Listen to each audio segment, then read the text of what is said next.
Thank you, Sean. I'm just going to get on the Zoom meeting. Yeah, we just have a speaker to mute.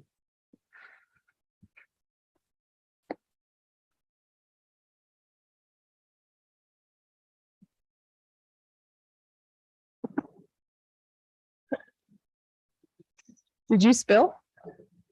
So did I already. We're already off to a good 2023.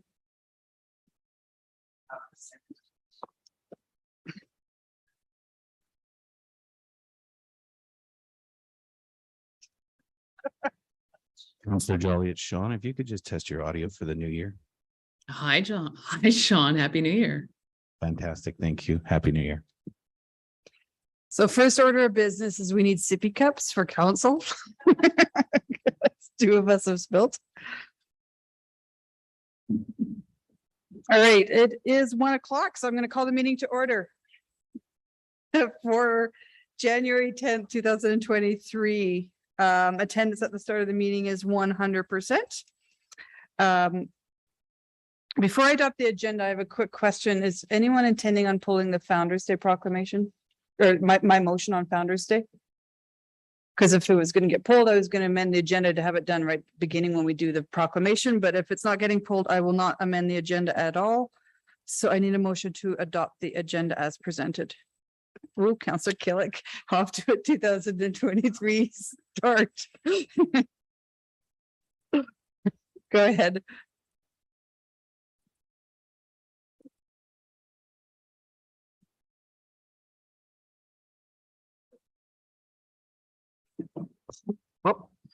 That the agenda be adopted as presented. Perfect. Call for the vote.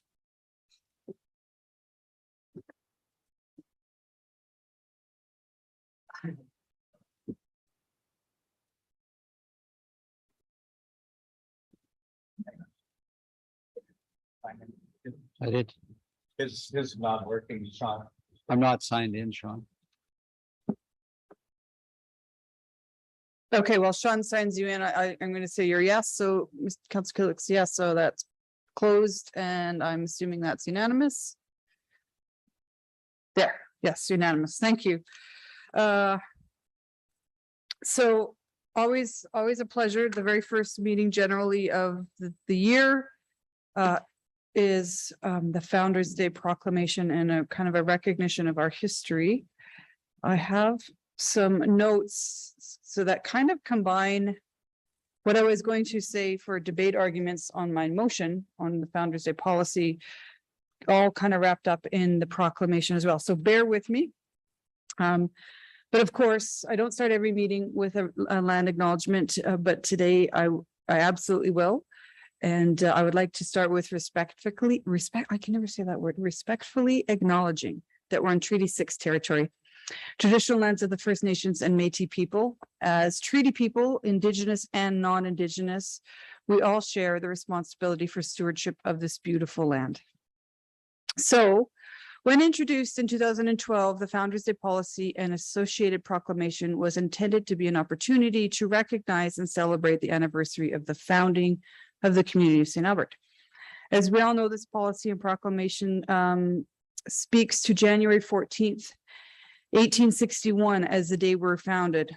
But of course, we all know that long before Father Lacombe and Bishop Taché arrived, there were many people living along the banks of the Sturgeon River and surrounding areas. They already called this place home. So it's important to recognize not just the Europeans, but also the Indigenous people and the significant roles that were played by everyone in founding and growth of our community.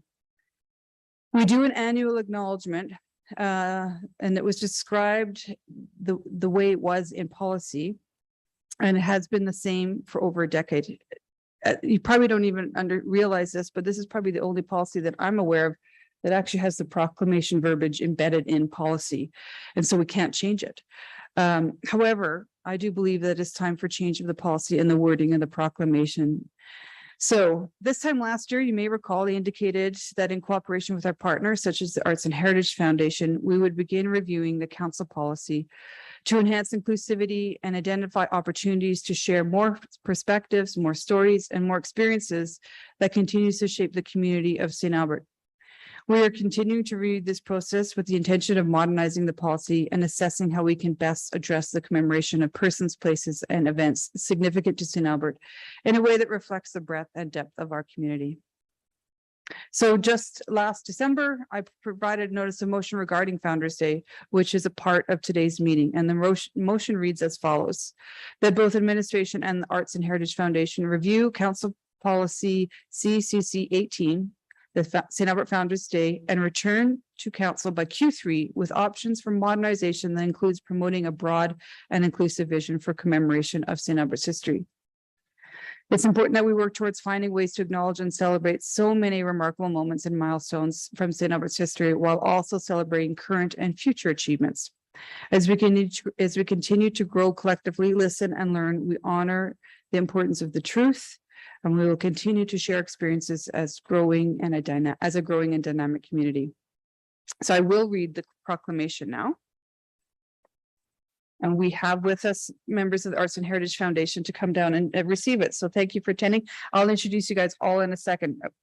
So the proclamation, as you have heard it, for actually 10 years solid. So the first time this was read was 2013. It was 2011 was marked in St. Albert as our 150th anniversary, celebrating the 150th date of 1861. Whether that is the appropriate day or not, that's what happened in 2011. And then in 2012, the decision was made by the council of the day to enshrine that in policy. And so the first time it was read was 2013. So this marks a 10-year anniversary of this exact same verbiage. So that's why I brought forward my motion to try and update this and change it. But here's what we have in policy. So whereas the area known by the Cree as the Mistahe Sagwan area has been called being a First Nations gathering place for at least 5,000 years. And whereas the Métis in the employee of the Hudson's Bay Company and the Northwest Company worked and resided in Mista Sagwan, and whereas Métis freemen, formerly employees of the fur trade companies, settled with their families on lands near and around Big Lake. And whereas on and about January 14th, 1861, Father Lacombe and Bishop Taché founded the St. Albert Mission. When on their way back to Fort Edmonton from Lac St. Anne, they stopped at the top of the hill where Bishop Taché planted his walking stick in the ground, gave his approval for a new mission, and named it St. Albert. And whereas the St. Albert Mission quickly grew to a population of 700 by the year 1870 and became a leading center for education and church administration in Alberta. And whereas the St. Albert Mission became a village in the year 1900, a town in 1904 and a city in 1977. So now, therefore, I, Kathy Heron, Mayor of the City of St. Albert, do hereby ask the residents of St. Albert to help recognize the anniversary of our community, St. Albert. I always try to point out too, when we do Métis Week here in St. Albert, that yes, Taché and Lacombe arrived and they planted the staff and they started building bridges, and the mission, it was side by side with the Métis. And it was a lot of it was not a competition. They worked well together and they built this community together. So I think it's important to recognize their involvement as we go forward. So I do have with us Alex from Arts and Heritage Foundation. And Alex, I don't know, you brought some people with you. There's a microphone right there. If you want to say something, you don't have to. I don't want to put you on the spot. Oh, Sean's running to turn on the mic. I don't know if you want to introduce who you brought with you. And then we'll say a few words if you want, and then we'll come down and we'll take a picture with the proclamation. So thank you for joining us. Is it working now? So, yep, it's working perfectly. Tansei, Alex Dishnikashan.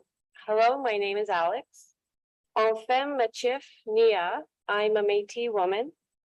Mr. Hai Sakikigan Osjinia. I was born here in St. Albert. Mega Redwater, Niwikin Aqua. But I live near Redwater. Marcy Archie Arkand, Kateaya. Merci, Elder Archie Arkand, for supporting me here today, as well as my sister, my colleague Jaja and Joanne from the Arts and Heritage Foundation. I'm here to receive this Founder's Day proclamation on behalf of the Arts and Heritage Foundation of St. Albert. We are encouraged by your words that you're looking for a new way to honor the heritage of our community in a good way. Hi, thank you. Thank you, Alex. And I need to thank Anne Ramsden and the Arts and Heritage Foundation, because they were the one that really brought this to our attention this time last year. And that's what we do at St. Albert. We work together and find solutions that we might not have seen in front of us. And so thank you for that. And I understand you're also part of the Métis local, which is nice, because I don't know why. It's not in policy, it's not in any kind of directive, but we always tend to give the proclamation to the Arts and Heritage Foundation. So you're kind of receiving it on their behalf, but it's nice that you're also part of the local. So I appreciate that. So why don't you come on down and council will join you on the floor and we'll get a picture. Archie, you want to come down too? I would love that.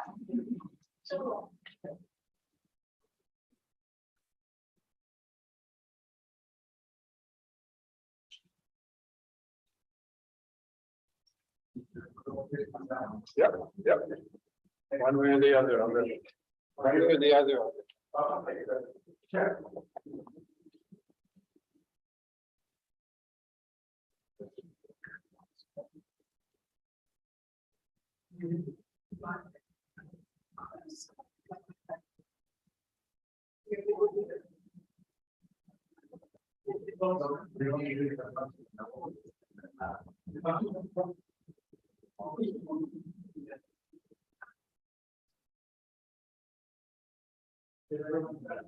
Friends.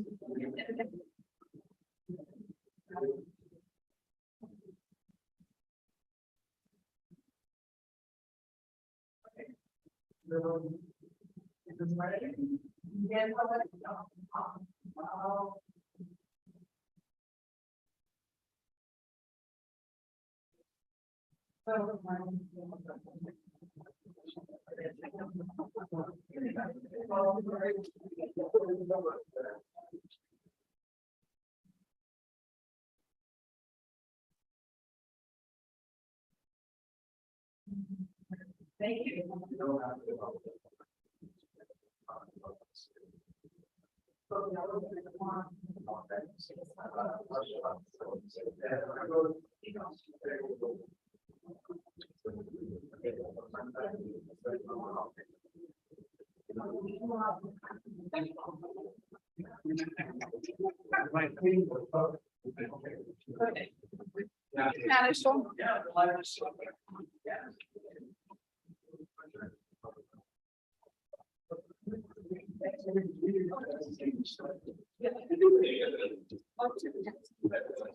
Pardon? No, I got these from my university grad, like a long time ago. Thank you.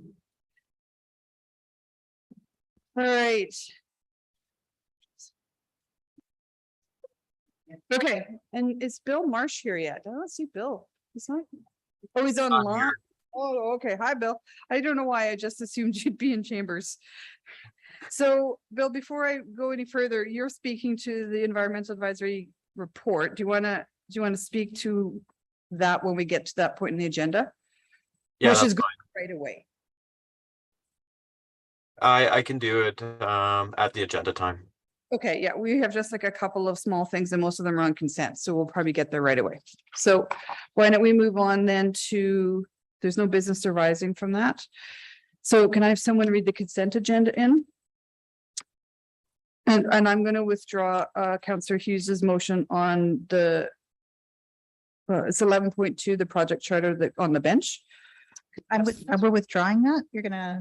You want to go to debate? Yes, well, we're not questions more. Mine's not working. Okay, well, we can do hand voting. So consent agenda minus 9.1 and 11.2. Okay. All right, Do you want me to do it? please, thank you. Okay. With the recommendations in the following agenda reports be approved. 6.1, regular council meeting minutes of December 20th, 2022. 8.2, request for council motion from Environmental Advisory Committee, Environmental Initiatives Grant Program. 9.2, 2023 council strategic planning session agenda, and 11.5, review city council policy CCC 18, St. Albert Founders Day. All right, I will call for the vote, and if you have to vote by hand, go ahead, but. Okay.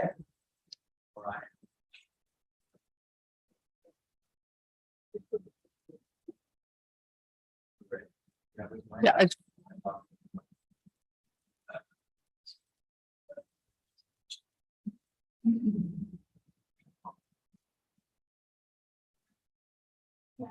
I did, yeah, that's okay, there you go.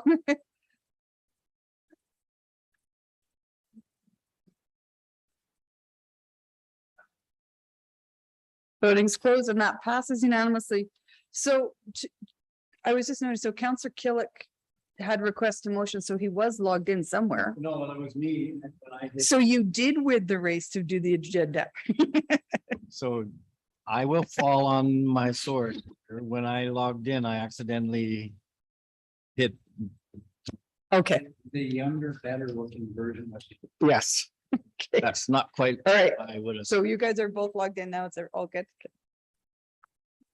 All right, that's done with consent. So I will just read, so consent agenda, we just approved the minutes from December 20th. Public hearing doesn't start till 2. Very next thing is the Environmental Advisory Annual Report. So Mr. Marsh, Chair of the committee, thank you for joining us. How many years have you been chair now? And on the committee? This is only my first year as chair, but I just finished my 8th year on the committee and going into year 9. Wow, thank you for that. So you have the annual report to deliver today, so I'll just pass what's going, thank you. I'll pass it over to you and you can take it away. Awesome. Yeah, I'm sharing the screen. Can everyone see it already? We sure can. Awesome. Let me just minimize some things here. Okay. Well, good afternoon. As you all know, my name is Bill Marsh and I am the chair of the 2022 Environmental Advisory Committee. Thank you to Mayor Herron and Council for the opportunity to present the EAC 2022 Annual Report and 2023 EAC priorities.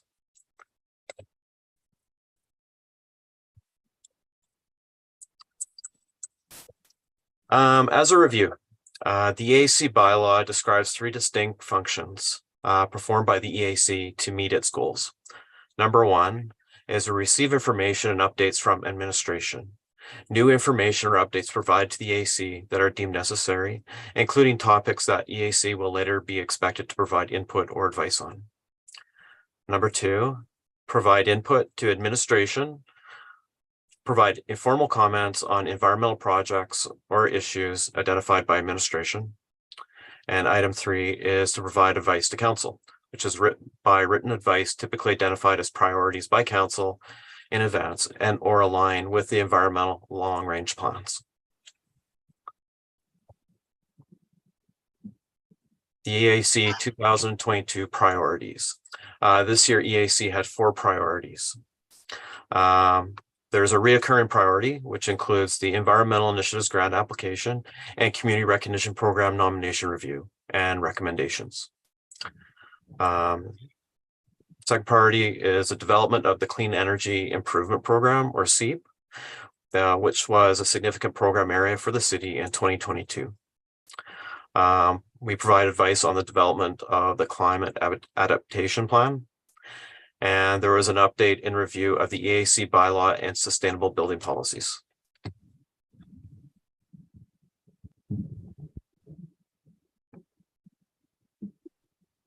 Advice and input.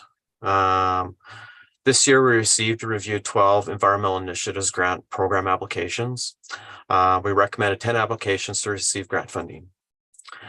We received 1 nomination for the environmental stewardship category of the community recognition program, which was recommended for approval by City Council.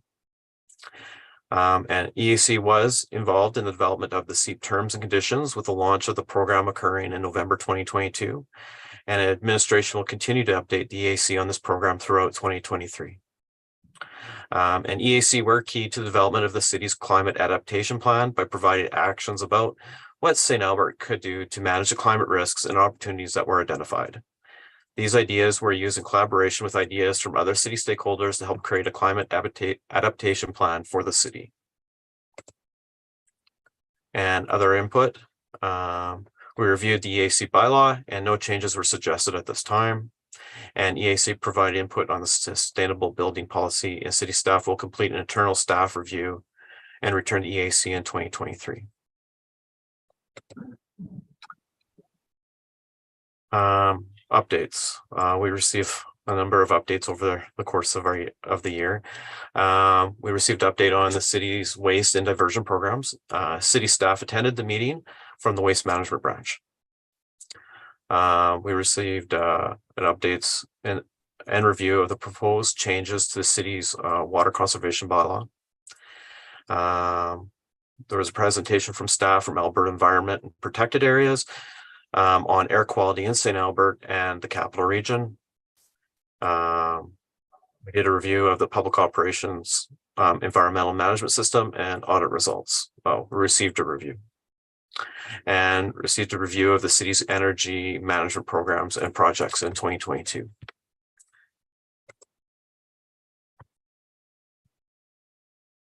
Lastly, in June 2022, the AC went on an environmental projects tour. Beautiful, nice, warm, sunny day there. The first location was Lacombe Park Garden and Connection Place, located at the Grace Family Church. Members got to see firsthand how this project came to life with the support of the Environmental Initiatives Grant Program. And the last two photos are associated with the stop at the Des Leggett Transit Facility. Tom Guka, the fleet manager, Public Operations Transit, provided an overview of the electric buses and the solar PV rooftop system. And we got together and got a nice little photo there. And the last location was Legacy Stormwater Management Facility.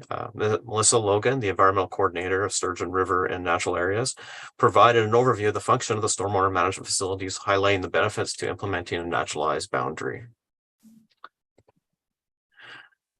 So in 2023, the EAC priorities include the reoccurring Environmental Initiatives Grant application and Community Recognition Program nomination reviews and recommendations. We'll also be providing advice on the update to the Sustainable Building Policy and Water Conservation Bylaw. Providing advice on the development of education programming, for example, for native bees and coyote education.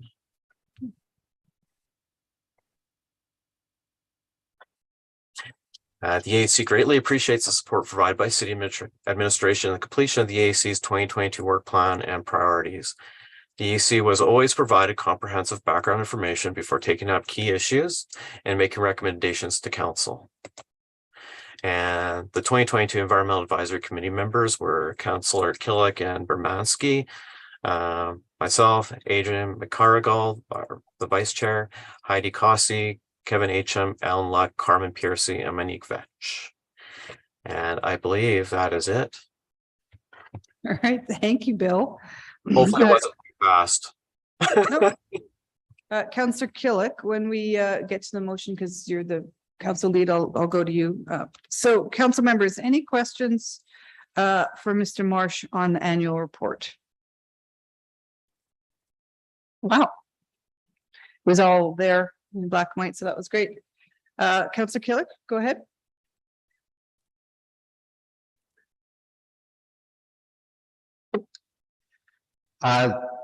Thank you, Madam Mayor. Whoa, it's loud.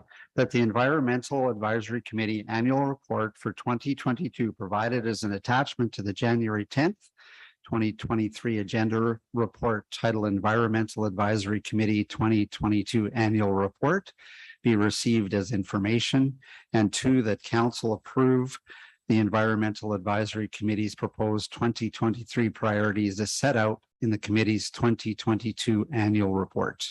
All right, thank you. Do you have any comments about the work the committee did last year? Yeah, I think Bill did a great job. Number one, I'd like to recognize him personally for the 9 years of service and leadership on that committee. We had great support from administration, our two members, for all of the work that we did throughout the year. One of the highlights, I think, was approving the environmental grants. That was covered everything from land, air, and water. So we have also covered a large swath of our demographics. We had great presentations and programs approved by students, by community groups, by a more senior group that looks after the botanical garden. So the environmental committee really reviewed a number of projects and activities that touches everything that's great about St. Albert, and all areas, representing all areas of our community. So I think we had a very successful and interesting year. Look forward to getting a little bit more hands-on in 2023 work plan. And again, thank you, Bill, for your work, and also thank you for recognizing in your presentation the individuals that are on the committee as well. So great work all around. All right, anyone else on debate? Oh, I need you, did you read the motion? You did, yeah, okay. Anyone else? The only thing I'll comment on is the grants, which we're going to read in next because they were approved on consent. One thing I noticed, and Bill will remember, that for many years we couldn't get people to apply for this environmental initiatives grant. And the Environmental Advisory Committee spent a lot of time trying to promote it and get it out into the community. And now look, when I read the list, it's a remarkable, the number of applications and the projects that are getting done. So that's all thanks to the work of your committee. So thank you for 2022 and a successful year. Anything to close? Yeah, just on the grants, that was a lot of hard work. The committee did identify a number, we discussed it and identified a number of activities that we asked administration to provide support to really drive up the number of requests. So we have 10 grants fully subscribed for the $33,000. As I mentioned, they cover the full width and breadth of what happens in St. Albert. But again, great work from administration to support getting those grants brought in. They worked really hard to advertise that we had the money available, we had the grant process available. And when we reviewed that, I did send a letter of thanks to the team, which Bill forwarded on. So just again to recognize that work as well. So All right, call for the vote.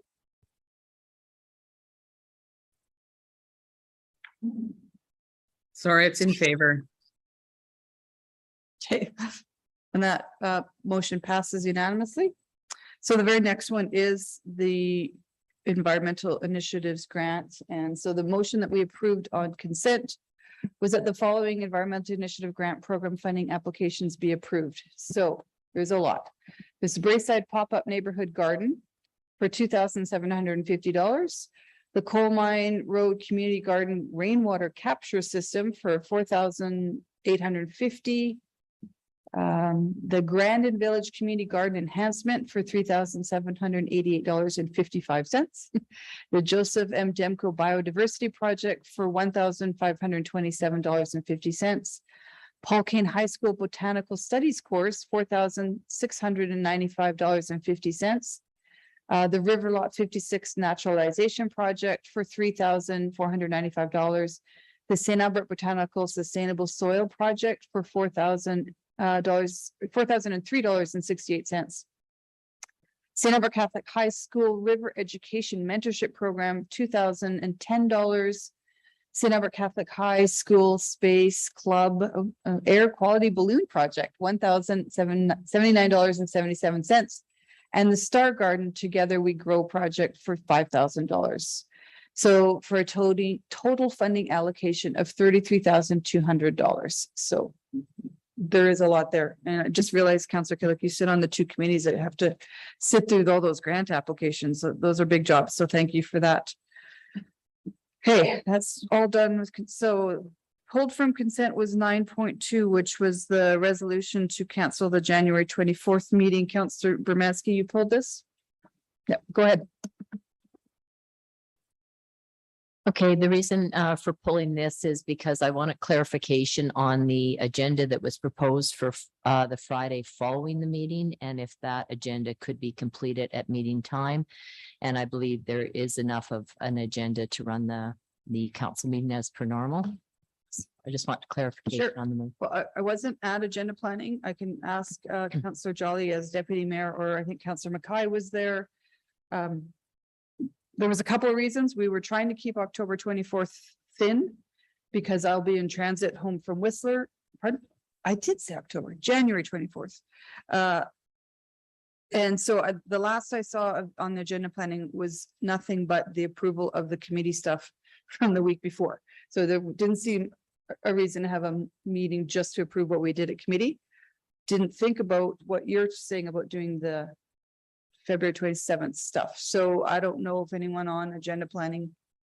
Yeah, the only other comment that was made was that there was nothing time sensitive in the committee business that needed to be done that day. So that was the feedback that we got. Okay, so it can go to the next council meeting. Okay.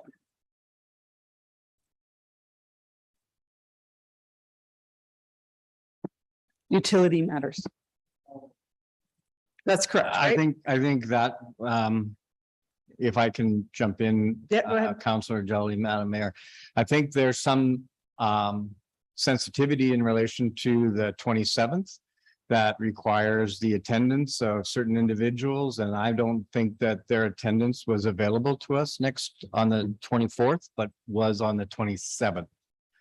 So, that's primarily the issue. I mean, it's around the nature of the discussions and who that involves and who's required to be in the room and their availability for the 24th versus the 27th.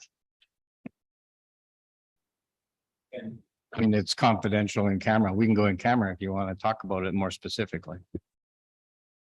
I think it would be a good idea. I don't know. I'm receiving information from another counselor and I was not advised of any of the information. So- Yeah, I was at the agenda planning meeting though, so that's why I had that information. Okay, And all of council are welcome to go to agenda planning. right. But I'm talking about the Friday agenda, not the, So not the 24th. It's Friday's agenda is in camera and attendees for that meeting are not available on the 24th. Is that what I'm hearing? I believe that's right. I mean, I'm looking at administration as to whether or not actually correct, but I mean, that was my recollection of the reasoning, but maybe they are now I available. think we'd arranged it to have it on the 27th, didn't we? Yeah. Yeah, I know one of the attendees who would find it very difficult to rearrange things to come on the 24th, but is readily available on the 27th. Does that answer your questions? I guess it does, yes, but I mean, the point being, I don't know if it was organized as the 27th because we weren't meeting on the 24th. I'm not sure which came first, so. Go ahead, Councillor. Yeah, Counselor, it was organized in light of the supposition that the 24th would be a meeting, so it was set as a separate distinct entity. That's why it was scheduled on the 27th, because it would have been, we at that point in time, the decision had not been made or this debate had not occurred to potentially cancel the 24th meeting.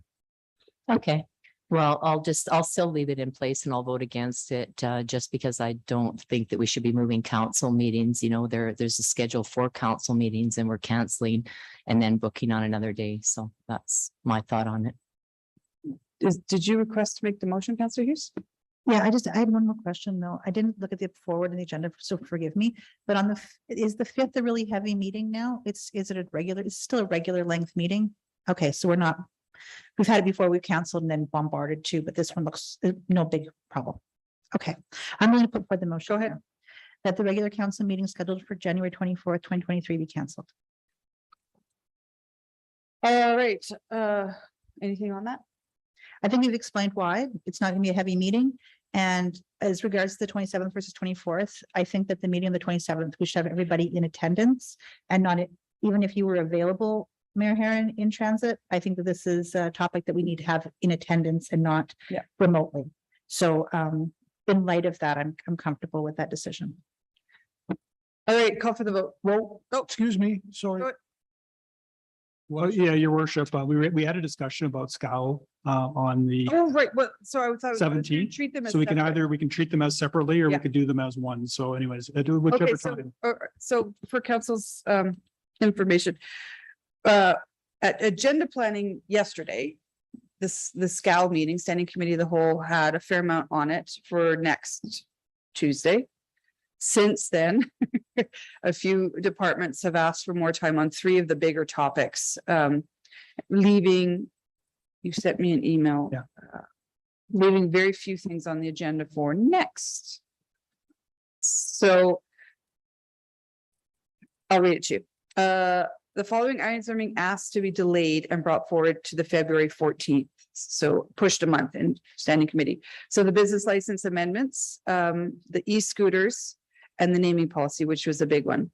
So that leaves the establishment of the new process for that's replacing ESAB. And what else? There was one other thing. Oh, it's To the change census, to the business form. that one, and then the census. Yeah, census, Right. yes. So if you want, we could push everything to February. Or we could meet for these 2 small items. It's up to council. So go ahead. So just clarification, Madam Mayor, then these, normally what happens is a SCOW then comes on to the following council meeting just for approval. So we would just move it to the SCOW in February, not loading February 5th, though.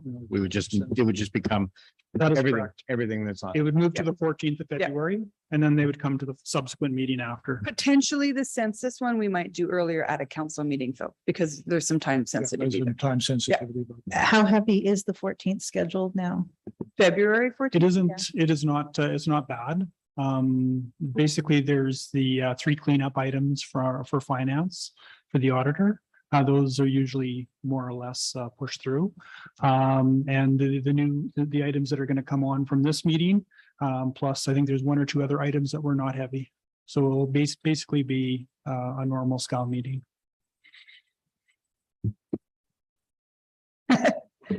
Councillor Jolly's got her hand up. I'll go to her. Yeah, I just wanted to comment that my preference is to go ahead with next week's SCOW. But I can accommodate kind of whatever council wants. Okay. Why don't we, let's deal with the 24th. Let's just put that motion on the floor, which is in the package. Councillor Hughes, did you read that already? Read it, argued it, we're done. Just waiting Okay, for the vote. let's call for the vote on the motion that was read in and accepted to cancel the January 24th meeting. So let's just vote on that one.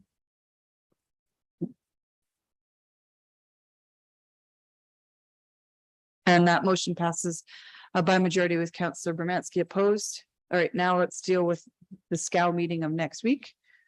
Whether I have to cancel it today, because it has to be done by motion, or carry on. So Councillor Kill, questions? Yeah, thank you.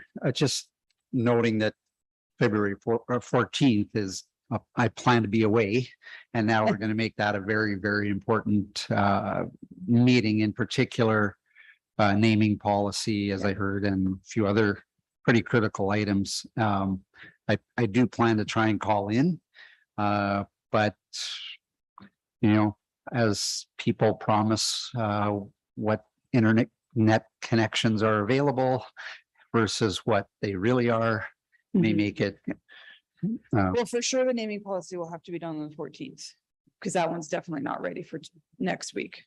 But can I suggest? Councilor Broadhead, ask a question, and then I'm going to suggest we put the motion on the floor and vote. It doesn't matter to me one way or the other, honestly. Yeah. Go ahead, Councilor Broadhead.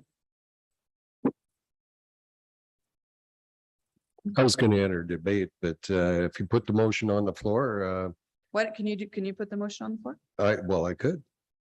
That Just- this does not guarantee I will vote in favor of this. That the standing committee of the whole meeting scheduled for January 17th be canceled. Thank you. All right, why don't you start with your debate? Yeah, all right, fair enough, Madam Mayor. I understand that often, the timelines for specific reports coming to council are changed. But I also agree that we don't necessarily cancel out of hand.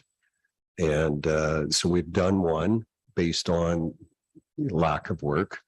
I would suggest that we continue with the 17th, Okay. my own personal thoughts. Perfect. Councillor Hughes. Yeah, I'm gonna agree with that. Even if this only takes a total of 45 minutes, let's say in those two items, that means that we're gonna be shortening the one on the 14th by those 45 minutes. And I just personally find once we hit like the fourth or fifth hour, it's really difficult to just maintain the level of concentration that you think you owe that area. So if we meet at 9:30, we're done at 10:30, great. And then move on from there. And if something changes between now and then, and you can bring forward another item, awesome. And if you can't, at least we're not extending another meeting by an extra hour needlessly. That's how I would say. I think Councillor Jolly sort of got into debate and said she wants to keep it. Anyone else? Anything to close, Councillor Broadhead? Nothing further, All Madam right, Chair. call for the vote.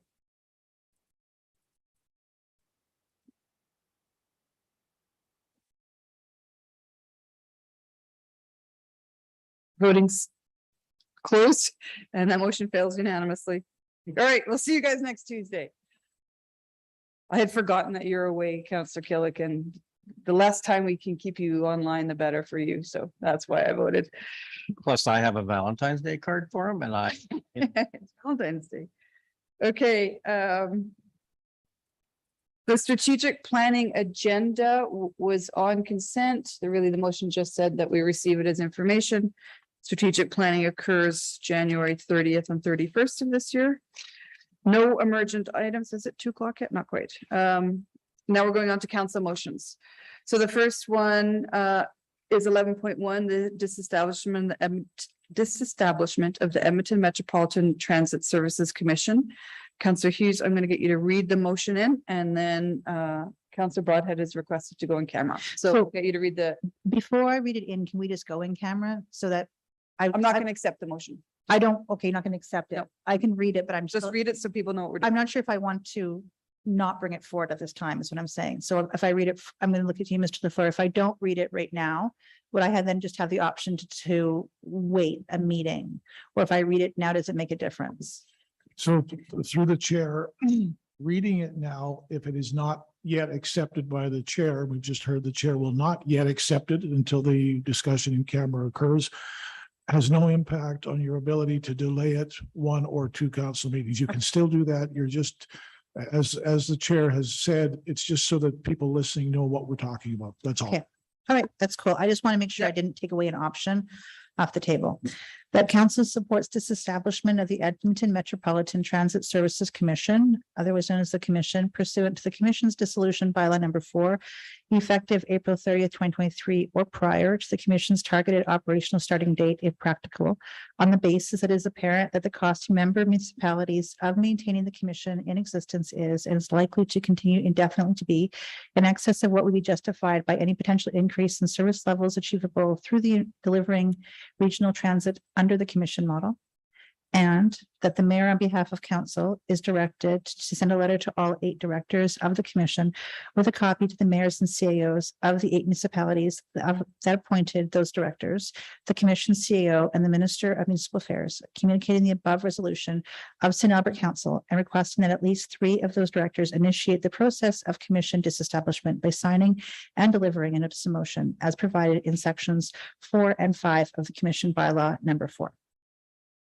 All right, no, not accepting that. Now I'm going to go to Councillor Broadhead. Do you want to read them? I think the motion is to go in camera has been prepared because you gave us a heads up. Thank you. I don't know where it is. What sections of WIP is this? I think it's 24. Based Probably, on officials. It's Is it on the screen now. 27? It's on the screen, Councillor Broadhead. Thank you. I move that council move in camera to have a confidential dialogue with the chief administrative officer pursuant to section 27(1)(a) of the Freedom of Information and Privacy Act. Okay, I will call for the vote. Just Madam Mayor, if I may, just before you vote, people may be concerned that there's a public hearing scheduled for 2 o'clock and it's now 1:44. I don't think that's a concern if we don't start right at 2, simply because I don't believe anybody's registered to speak. No one's registered. no. So you really aren't impacting anybody who might want to have their voice heard. It's a fairly routine matter. So Yeah. so I think we could go and have at least the in-camera discussion. If that goes beyond 2 o'clock, it's not a big concern. Okay, thank you for that. All right, call for the vote.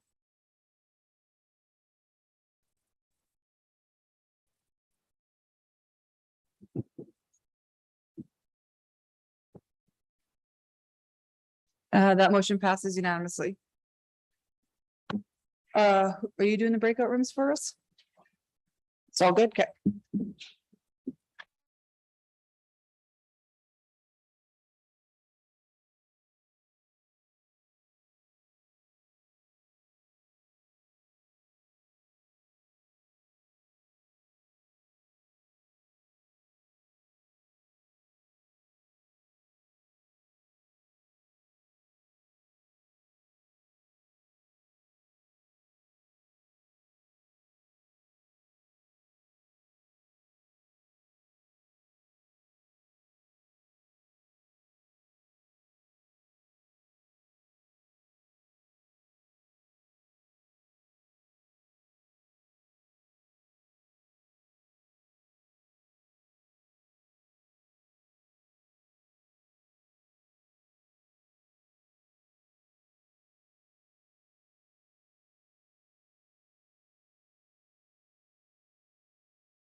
The room is unmuted.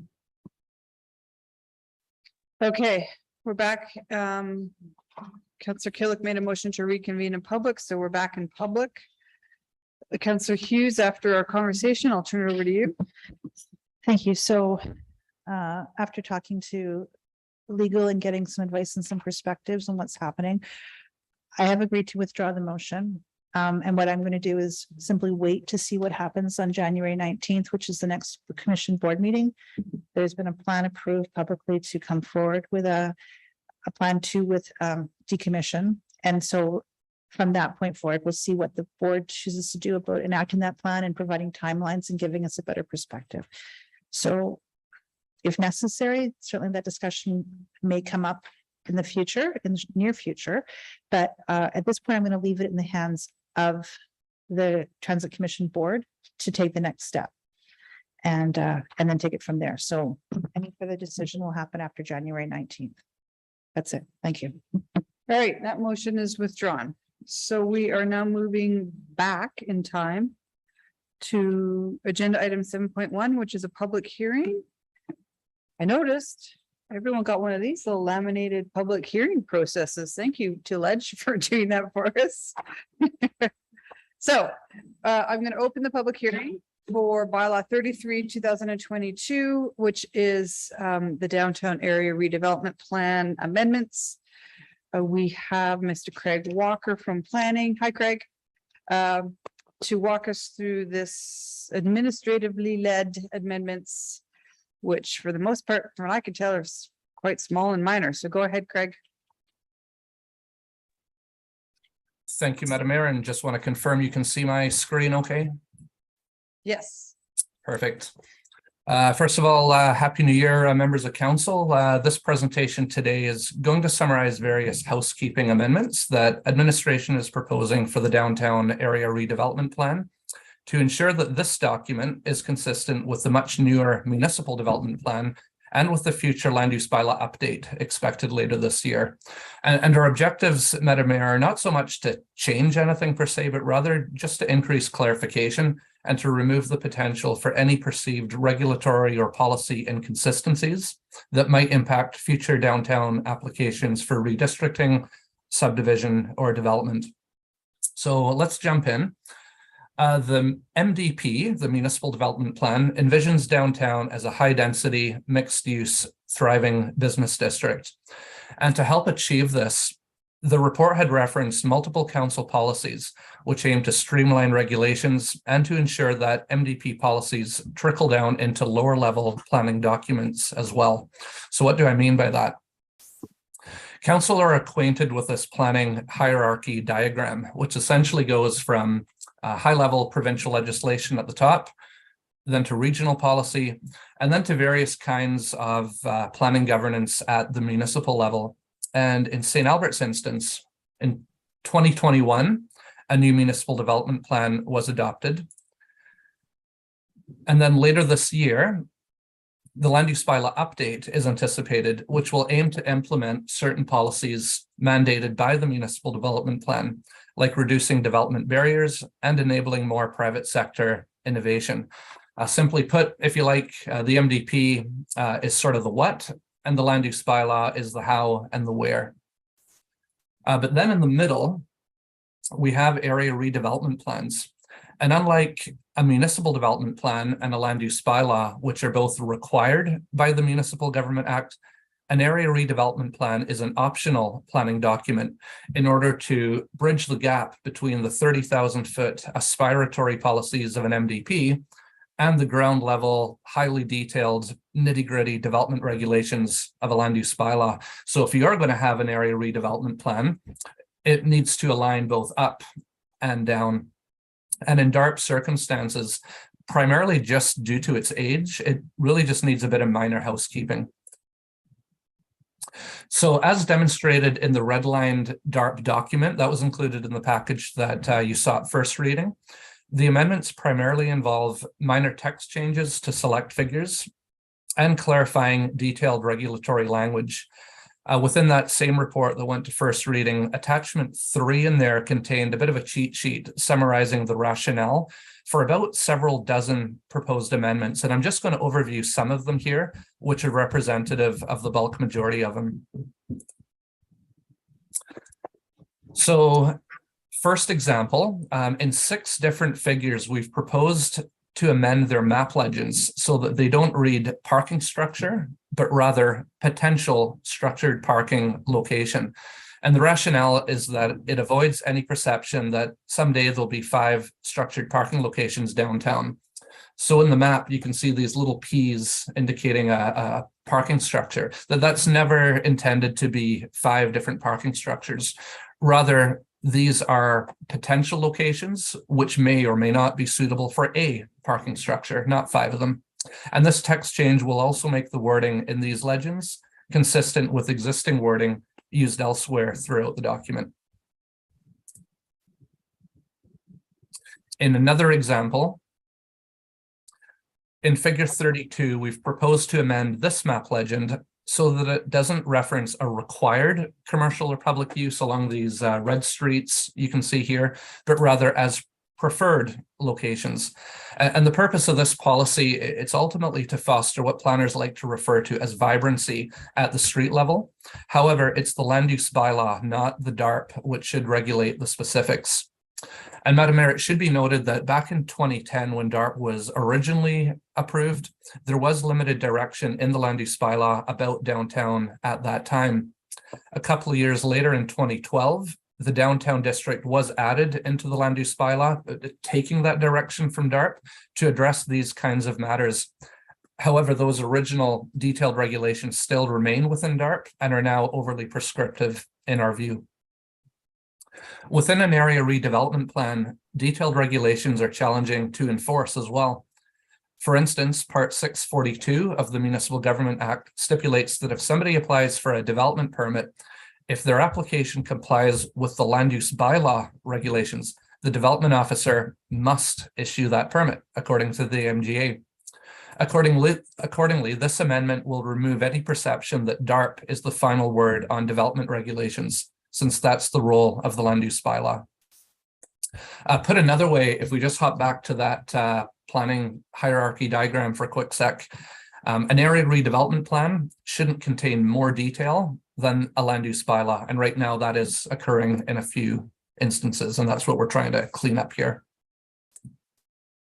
Along that same train of thought, in multiple locations throughout the document, wherever the term shall is used, administration is recommending to replace it with the term should. Similarly, again, on that same train of thought of softening the language, in various locations, you'll see we've inserted terms like guidelines, and on other pages, terms like encourage, strive, may include, and equivalent terminology. Okay, one more example. So in figure 33, and I know this is probably small for you there in council chambers, but down at the bottom, you'll see we've added the term guidelines after building heights. And we've also proposed in the legend removing any reference to stories as well. And although many folks, myself included, to be honest, although most people probably have a better grasp of a story than meters, the issue is that a story isn't a defined unit of measure. And it will vary between different buildings and different building types and different land uses. On the other hand, a meter is a meter is a meter, and there's nothing else to it. It's a lot more defensible. Therefore, we would prefer to just leave meters in the legend to avoid any perceived inconsistencies with the land use bylaw. And that includes the current version as well as the update that will be coming in due course. So in conclusion, the proposed amendments foster more efficient, streamlined, and straightforward planning processes as required by the municipal development plan. And in my presentation today, I've tried to detail how some of these regulatory style policies that are currently within DARP risk kind of muddying the waters a little bit with respect to what's allowed and where. And the reason it's important to broaden the language within DARP in the manner we've proposed, it's really to help strengthen the land use bylaw and to create more efficiencies and certainties for stakeholders. For example, we'd like to minimize the potential for disputes between the city and developers, between the city and residents and businesses, and even between the city and the kind of arm's length subdivision and development appeal board. For example, I mentioned previously that if an application for a development permit complies with the land use bylaw, the MGA states that the city must issue that permit. On the other side of the coin, the MGA also says that during a development appeal, the appeal board, quote, must comply with any applicable statutory plan like the DARP. So we want to ensure that DARP isn't more prescriptive than the land use bylaw. And in our view, we also conclude that today's amendments strongly align with priority number 2 regarding downtown vibrancy within council's strategic plan. In fact, this DARP update before you today is one of the specific actions listed under this priority. And although seemingly minor in scope, today's proposed amendments are quite helpful in that they relocate regulatory details out of DARP and into the land use bylaw where they belong. And this, in our view, will reduce the risk of DARP having unintended consequences on future downtown applications for redistricting, subdivision, or development. As such, the planning branch is recommending that upon closure of the public hearing today, council gives second and third readings. And Madam Mayor, just before I wrap up, when this matter came before council last month at first reading, a question was raised regarding the need for maybe any additional amendments to the maps or possibly the policies as a result of recent progress on the Millennium Park front. Upon analysis, administration is comfortable that none of those maps or policies appear to be problematic. So with that, I'll turn it back to you. Thank you. Perfect. Thanks for that follow-up on Millennium Park. All right, council, any questions of our administration on some of these changes? Councillor Kayla, go ahead. Thanks, Craig and Christina. Good to see you. I would like to come back to Millennium Park. I wasn't going to let you guys off that easy. In DARP, it says one of the 9 guiding principles at number 6, it says Millennium Park should be a spectacular, and I emphasize that word, public open space.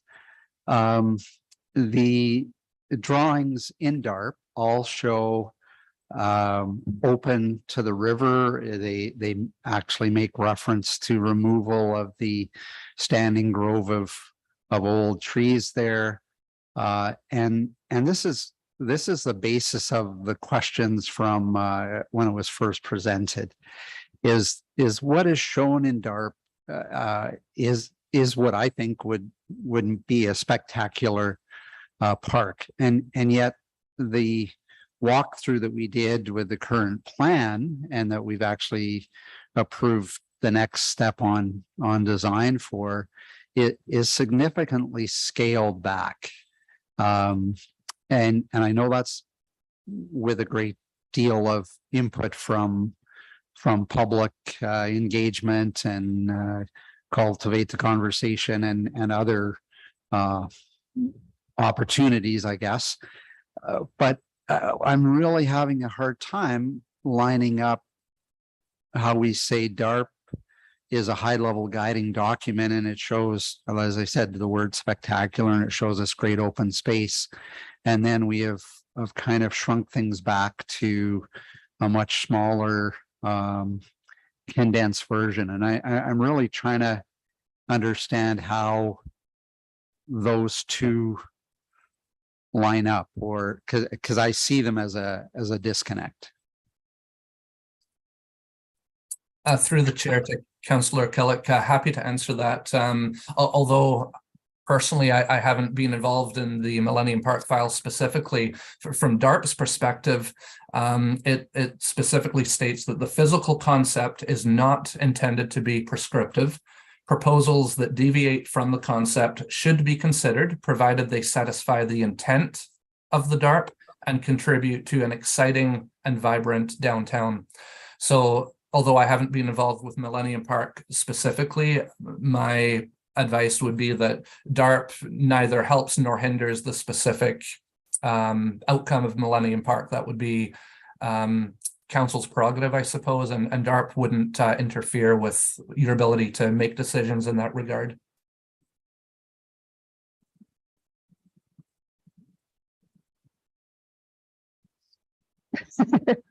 He's thinking. I'm just, I look at all of the energy. I just wondered how we got so kind of off track.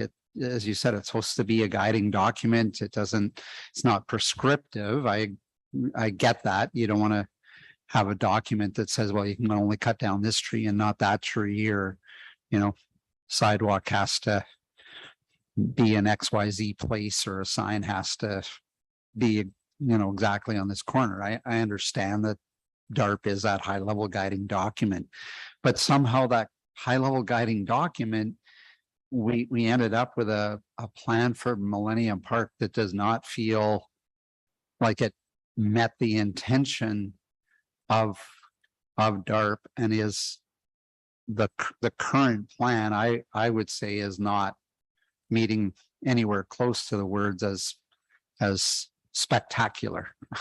So I'm really struggling. No, I know, and I get it. So I'm with you. What the DARP plan shows is the one I like. So I don't think we want to get too detailed in that today, because that's kind of outside the DARP amendments. Like, I don't want to change the maps because I like what's in there. Yeah.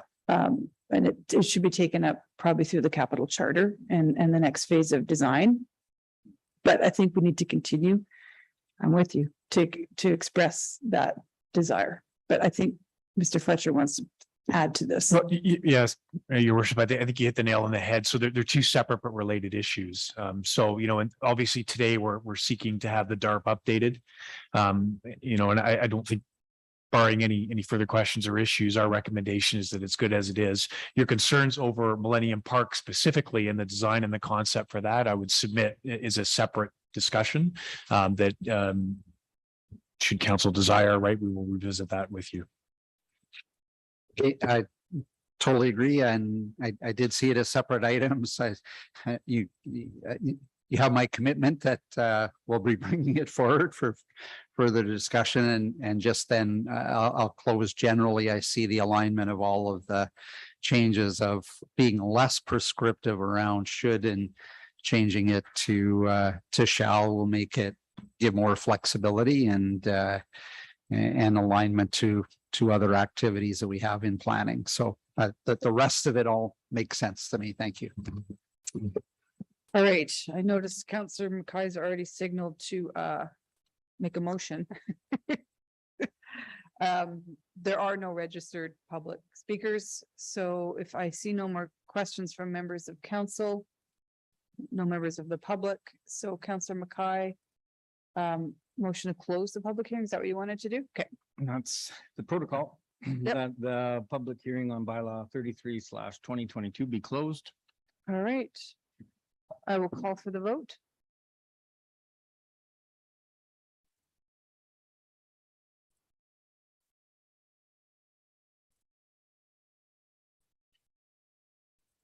Oh, that motion passes unanimously.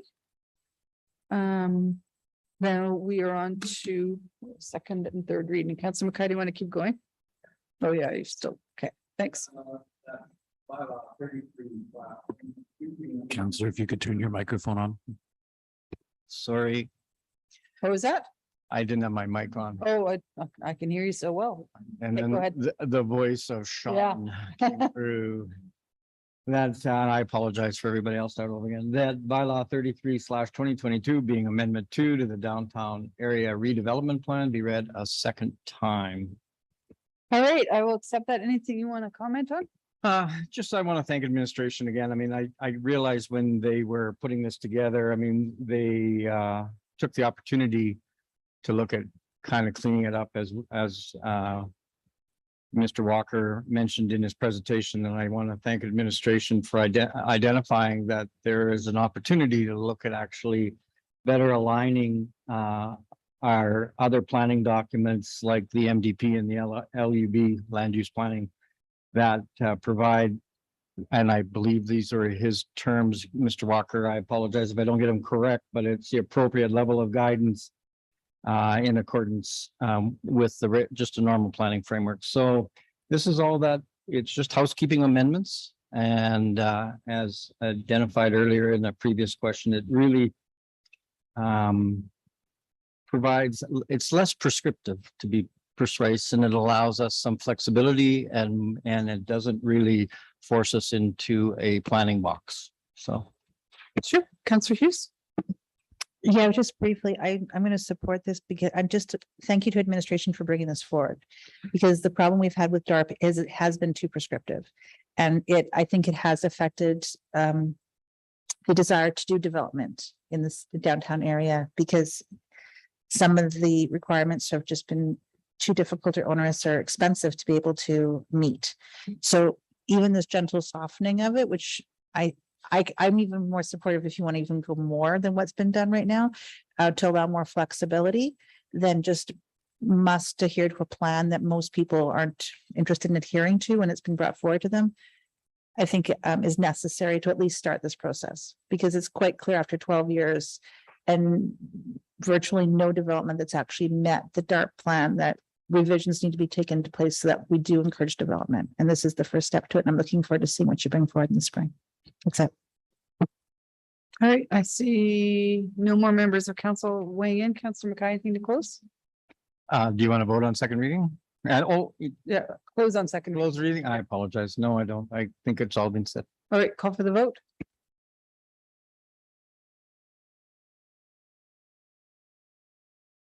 Voting's closed and that passes unanimously. And Councillor McKay, third reading. Yeah, that's correct. That bylaw 33/2022 be read a third time. No comments. It's all been said. All right, I see no one else wanting to weigh in, so I'll call for the vote.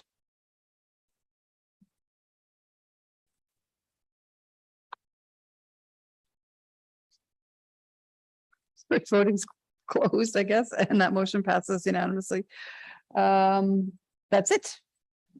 Public hearing done. We are now moving on to 11.2, which is Councillor Hughes' motion on the bench. So I'll get you to read it and then just have questions. Sure. That administration bring forward a project charter for the 2024 RMR budget to upgrade and or replace the city council bench. All right. Questions? Go ahead, Councillor McKay. I support this because I can't see. He's the one to put on. And I can't see if anybody was even sitting in that chair. So I'm supportive of looking at the concept. This is not debate. I know, but I want to know whether or not that the ramp would be included in the bench, or is that outside of what you would consider the bench? Can we include like the entire? You're asking me? Yeah, because I mean, I'm just curious as to say, is that what the intent is? Just this piece or the whole? I say that we, if possible, I'm looking to admin because you're looking to us, what I'm hoping for is give us some options and say, this is what it will cost if we only did this. This is what it costs if we do this and this. And that way we can decide with what the cost basis is, if any of the options are palatable to us. Because if the ramp doesn't work, but I'm also seeing the background or an indication that if we do it, the ramp has to get done. That being said, if it's not handicapped accessible, we need to be handicapped accessible. Well, that's the cost of becoming handicapped accessible. But I'd love to just see the breakdown of this is what it costs so that people don't assume that the bench is X dollars when it's actually making it universally accessible instead. Does that make sense? Go ahead. I would just say, I think first part, and feel free to jump in, Carrie, the first step of this would be us soliciting what you want to see as part of that would inform the costing, as opposed to us coming up with options that aren't based on the needs that you are. I want to be able to see you. That's Yeah, I guess that's the question. Is that the issue, is that you just can't see the people at the ends, or is there other issues with the setup? Well, I guess that's for discussion as to what was suggested. My purpose of my question was just to ask the mover whether or not that included everything here. So I think the answer I got back was bring forward a bunch of options. And there could be options too with this area and raising this, and that may be the cheaper option. So anyways, so this is where we limit it to just one thing. So I think that, it's basically looking at getting council feedback and coming back with an option or options for A, B, and C for an improvement. Anyways. Okay, that helps me, because when I read the backgrounder, my question for you was going to be, what do you see? We've already had an estimate for $200,000 that we didn't want to go forward with. What's different in this motion? But if we get options, the ramp is important, I think, now that that's been identified. I just, as much as it would be great to have this fabulous desk here for council, it's not, we're so strapped for cash that I didn't want to spend 200 grand. And I guess my second question to you is how much work does this cause administration to go down a path, and they tell us it's $200,000 and Arts and Heritage Foundation doesn't want us to do it, and we waste a bunch of staff time. So I don't know if you have an answer for that. Yeah, I don't think we have a fulsome answer. Yeah. Again, you can jump in. I think a lot of it will depend. So the survey, talking to you and finding out what your issues are, I don't think is labor intensive Okay. at all. And that would define it. That will obviously drive the options and the cost. And yes, it is a heritage issue. So the Arts and Heritage has a fairly big say in that. And I was just going to also say, Your Worship, is we're halfway there because we also did this work in 2017. Okay. So it's basically just taking it, modernizing that work, and then asking those questions and then looking at the various options. So we're about halfway there. Okay. So as long as it includes a little bit of a check-in with council, what we want to see, then I'm okay. Then I'm good. Councillor Hughes. So Councillor Cook, you have another question? Yeah, it has a definitive answer direction been provided by Arts and Heritage as to whether or not this bench is actually part of the protected scope of the building? Because if the answer has already been no, then it's kind of like, why are we going down this path? Typically buildings are, and I understand the Cardinal beautiful brickwork is protected, and I'm glad it is, but what about the bench itself specifically? Yeah, it's a great question, and through Your Worship and members of council, I don't think that has been fully defined. My understanding is that it's a lot to do with the exterior walls, et cetera, are the parts that are part of the heritage. We also had we did some of the safety stripping, and we made some other changes and stuff like that. We had to ask Arts and Heritage. So I think that's part of the whole process. I couldn't answer that today fully, but I've gotten mixed answers on that over the last couple of years, actually. And just a further question for Councillor Mackay and I, could we make sure that whatever is looked at is waterproof? After spilling the water for the second time in a very short period. Councillor Broadhead, you have a question? Yeah, my request is that when you go to Arts and Heritage Foundation to determine whether this is sacred or not, we should take a look that it's made out of plywood and that the electronics are just completely out of date, and the railing over there is pipe. So if they're saying that this is going to be a heritage thing, I would like to understand the rationale behind that. We'll obviously get it. I think everyone's heard that the concept of the room with the people being up above council and staff below. I think that could be arguably an Arts and Heritage piece in terms of that, but the cosmetics and the physical piece is ultimately the question that we need answered. Yeah. Fair enough. Thank you. Oh, Councillor Hughes, question? Yeah, I had a question. So in the background, it comes in it's saying that in 2017, it was 200,000. That's before you were here, Carrie. So that's great, because I don't want to, but when we do bring this forward, is there a willingness to try to figure out how to do this for less? I guess, because I just don't want to come back with this. When they came back and said at the time of that it was 200,000, it just seemed without justification as to how they got to that huge number.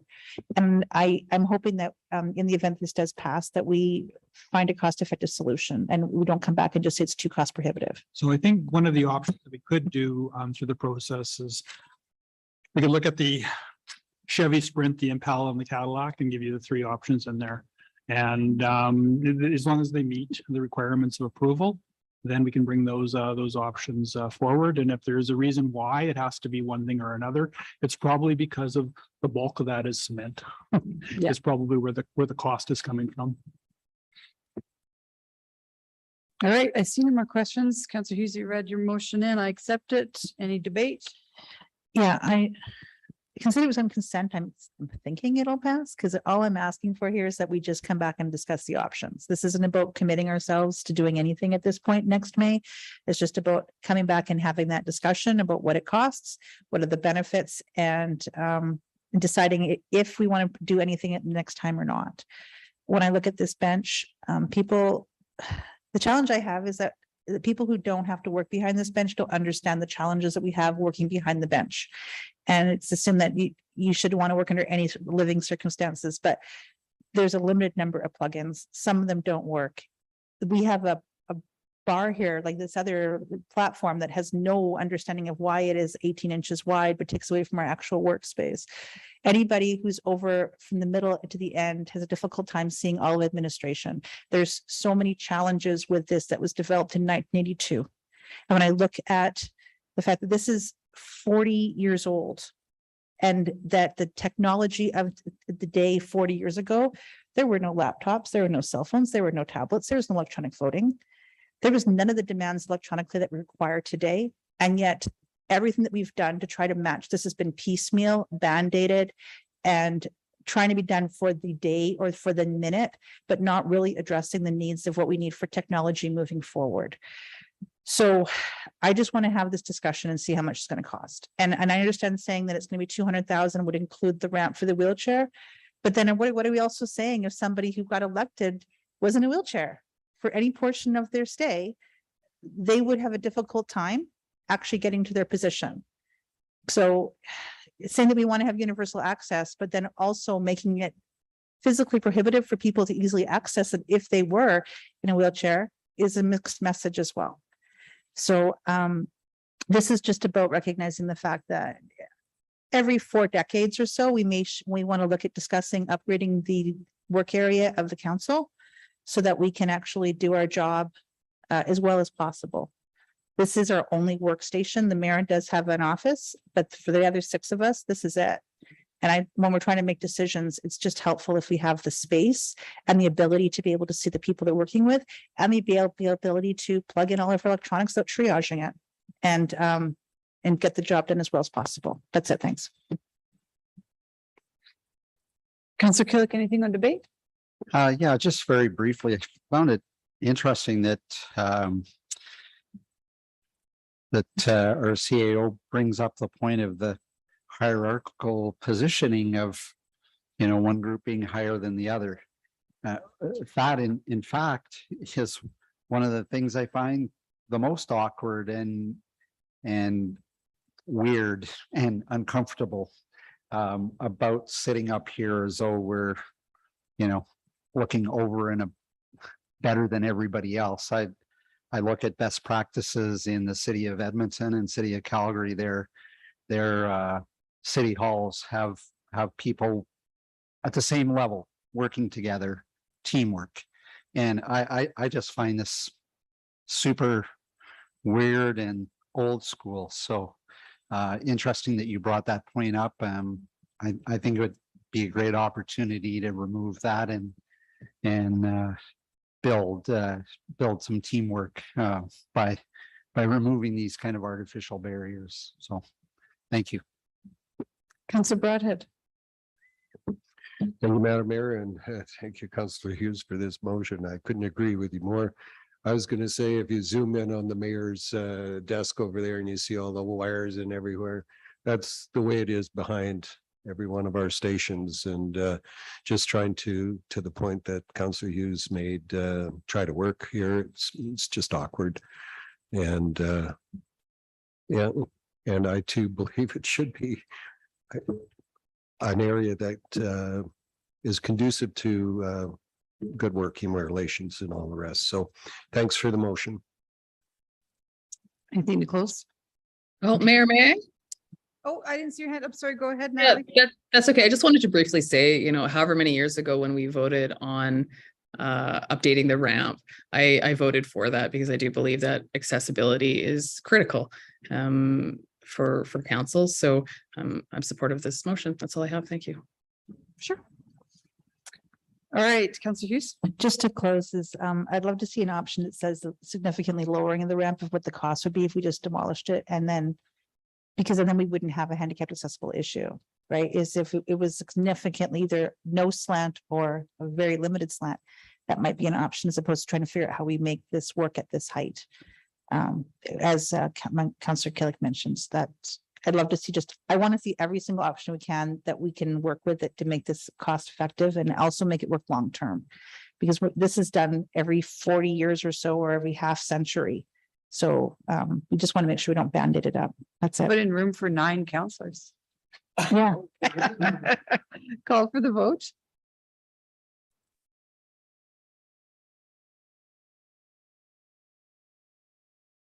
Voting's closed. Sorry, that passes unanimously. Maybe 13 councillors. Okay, we are on to Councillor Jolly's motion on outside agencies grant formula funding. Councillor Jolly, I'll get you to read it in. Thank you. Let me grab that. That administration bring forward a funding formula for the outside agency grant that accounts for inflation and increased eligibility being enabled in 2023 by the end of Q2 2023. Okay. All right. Before I accept that, I'll open it up for questions. Any Councillor Hughes? A couple of questions. Do we have staff on the line too, or no? Okay. I believe Danielle will be Anna online. Danielle will be online. or Danielle? Okay. I'm not fussy. So the intention is we're going to be bringing forward a new funding amount, I'm guessing, for the Q3 of 2023, correct? Through the chair to Councillor Hughes, we would be looking to bring a new funding formula back if this motion passes, but otherwise we would be accommodating for the demographic growth in the grant program, and we would bring that back through budget of 2024 budget deliberations. So if this motion didn't pass, then we're basically looking at the same amount of money, like the 594 plus minus whatever the census is. Correct. The census and demographic increase, we had done some rough calculations, would be about another $20,000 that would be added to the pot that we would be making recommendations through budget deliberations for council consideration. So the other question I have is accounts for inflation.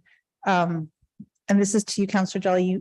I don't know if you want to make an amendment, make it friendly or something, but just inflation based on what time period, like based on January or December 31st, the prior year, or we just need to give them some kind of parameters to tell them when to start and stop the inflation. What day are we looking at? I would say they're smarter than I am, and they would provide a suggestion that would meet the needs. I think I read the backgrounder, and it sounds like they understand the intent. Okay. I mean, I accept this friendly. I'm not fussed. I don't want to be too prescriptive, because if staff have a better idea, then I absolutely want to hear that. So the intention with this for the inflation and increased eligibility would be, I know that the motion earlier was like almost like 170,000. Is the intention to bring it up to that level, or we're just going to leave it open? I'd like to see a funding formula that just is a little bit more reflective of economic conditions. That's it. Yeah, I agree with you. I'm just trying to figure out just so that we have parameters. So whoever, if and when it does pass, people understand what the end result will be, I guess is what I'm trying to figure out. And I'm not presuming an end result, I guess. Okay. Like in terms of a dollar figure or a formula, I just want to make sure that we're not leaving our nonprofits behind, because something that cost $10 last year costs $13 today. And is it intention to have it annually starting 2023, or is it one-time increase as of 2023? I'd like the funding formula changed. So, it would change every year, I would assume. Every year it'd be annual. Based on a funding formula, whatever it is. Awesome. Okay, thank you. Councillor Killick. Yeah, just like to understand how we currently base it on our census, $9 per population. How often do we do a census that would cause this to be revised?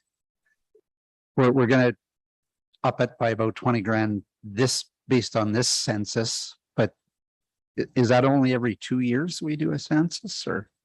I can jump in on that, Counselor. Normally, right now, the only census we're doing, it's 3 years. We're going to come make a proposal, I believe, David, I don't want to put words in your mouth, from a census on a different frame. Right now, we're using federal census data for all intents and purposes to drive our calculations, because we've not done one in a few years. So between the federal, what we're proposing is, I guess, a bit of foreshadowing, is an offset municipal sentence with the federal sentence, oh my goodness, census, that would allow us, kind of a refresh every 2 to 3 years. Is that fair, David? Yeah, that's correct. We'll be proposing that instead of every 2 years, as we used to do it, that we have a census once every 5 years, but in the gaps between the federal censi. I think that's the plural, federal censi. So that leaves a pretty big gap where we could see growth in our population and not adjust the funding formula by one of the biggest drivers. And I'm just wondering if administration can, and again, looking at Councillor Jolly, I don't want to be prescriptive as to how the new funding formula might come forward, but in that it's tied to something that only gets looked at every couple of years on the census basis, it leaves a big gap. And I don't know how they're, if we could say projected census, or because I think we know that we would have an idea that, our growth would be 5% or some number. I don't know if that can be included in the proposal somehow. Again, if I don't want to be too prescriptive, but how do we address growth in the population when our census are so spread out? I see Councillor Jolly has. Are you okay if I jump in, Mayor? Absolutely, yeah. Sorry. I guess I would direct this to the the CAO. Mr. Fletcher, you and I had a conversation about kind of staff, if they have better ideas than we have, we'd like to hear them. So is this something that you'd be able to take and kind of run with, and, without having that prescription in the motion? Yes, I believe it is. So understanding the intent of the motion, now going beyond simply an economic adjustment and looking at how do we potentially have a funding formula that takes into account assessed growth as opposed to real metric data growth, which will occur every 2 to 3 years. I think that's something we could certainly look at. Thank you. That would be great. All right. I see no more questions. Councillor Jolly, I'll accept your motion. Go ahead. Thank you. I think most of my debate was said back in December, so I don't want to repeat too much of it.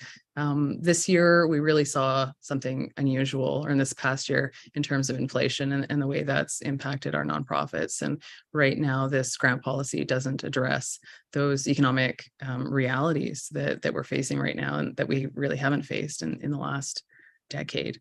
So the intent of this motion is for administration to come back with something that is reflective of the needs of the community, which includes the economic conditions of the day that are going to change.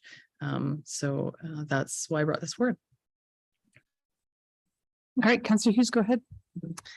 So Councillor Jolly, I'm going to support this motion. I'm actually glad you brought it forward, because I think that we've been too reactionary in our decision making about the funding. And if we have something that comes in at least that reflects the past year's inflation, when we do the next year's budgeting, we're not waiting 2 or 3 years past. And also understanding that the grant formula wasn't going to change unless we actually did a motion to make it change.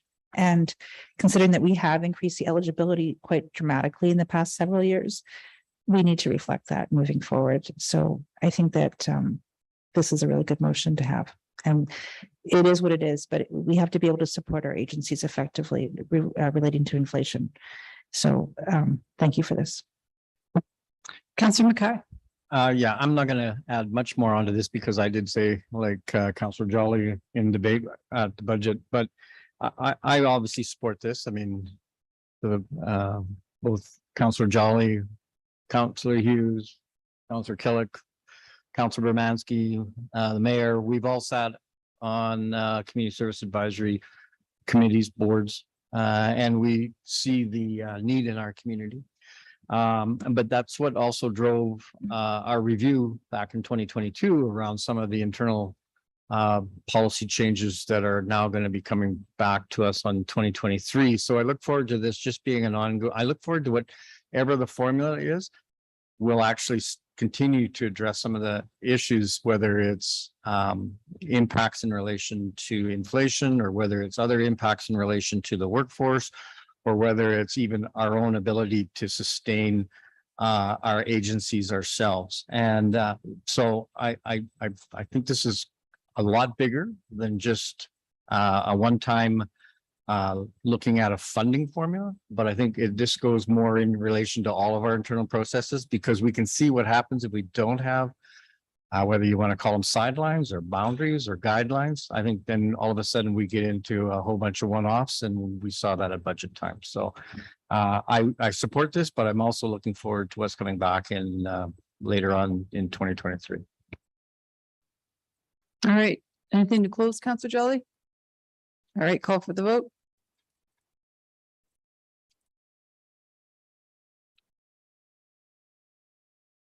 Voting's closed, and that passes unanimously. We are on to Councillor Killick's motion on fire hall number 4. You want to read it in?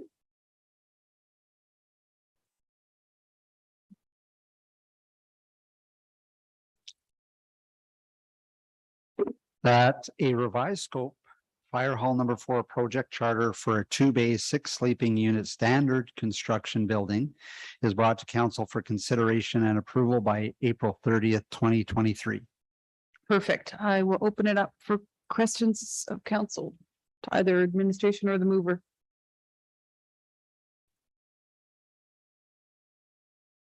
Councillor Mackay?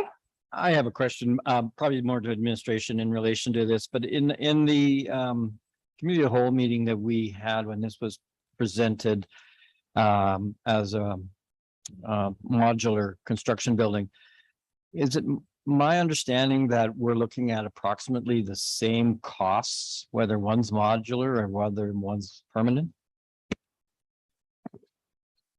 Council, I can ask Donnie George to jump in, but from in terms of the pure construction, no, a permanent build would be more expensive. Donnie? Through the chair to Councillor Mackay, what was presented was the modular will be much less than the stick building. When you actually compare apples to apples in terms of square footage, that's the reference estimate that we have in the backgrounder. On top of that, adding to that, we have anticipated servicing costs and offsite levy, which brings to the point of discussion that we don't need to update the charter that we have already approved originally. Whereas So- if you add stick building to additional servicing costs and offset levy, it would be much more than what is already approved project charter dollars, which means we may have to come back to council to ask for more funding. So this is where, I guess this is where I'm confused in relation to the costs. So what's keeping the costs the same, whether we build a modular or fixed? So council, they're not the same. They're not. For light building, 6 sleeping bays, 2 apparatus, it's the estimate is a stick build is 2,400 a square foot versus a modular at 900 a square foot. So $15 million versus 6, $15 million versus 6. Yeah. That's what, approximately. Yeah. but then in relation to what Ms. George just did, what is this changes in relation to the offsite levies? Like, can you clarify that a little bit more for me? Yeah, absolutely. So if you were to go with modular, let's say if it's going to cost us 6 million, plus on top of that, we have to add the servicing cost and offsite levy, which then brings to a point of approximately, I'm guessing, about 12-ish million, which means we would not have to increase the existing budget that's approved by council. Whereas if you went with the stick building, if you add the servicing cost and offset levy, definitely we have to come back to council for additional funding. I got it now. Thank you. Okay. Councillor Killick, go ahead.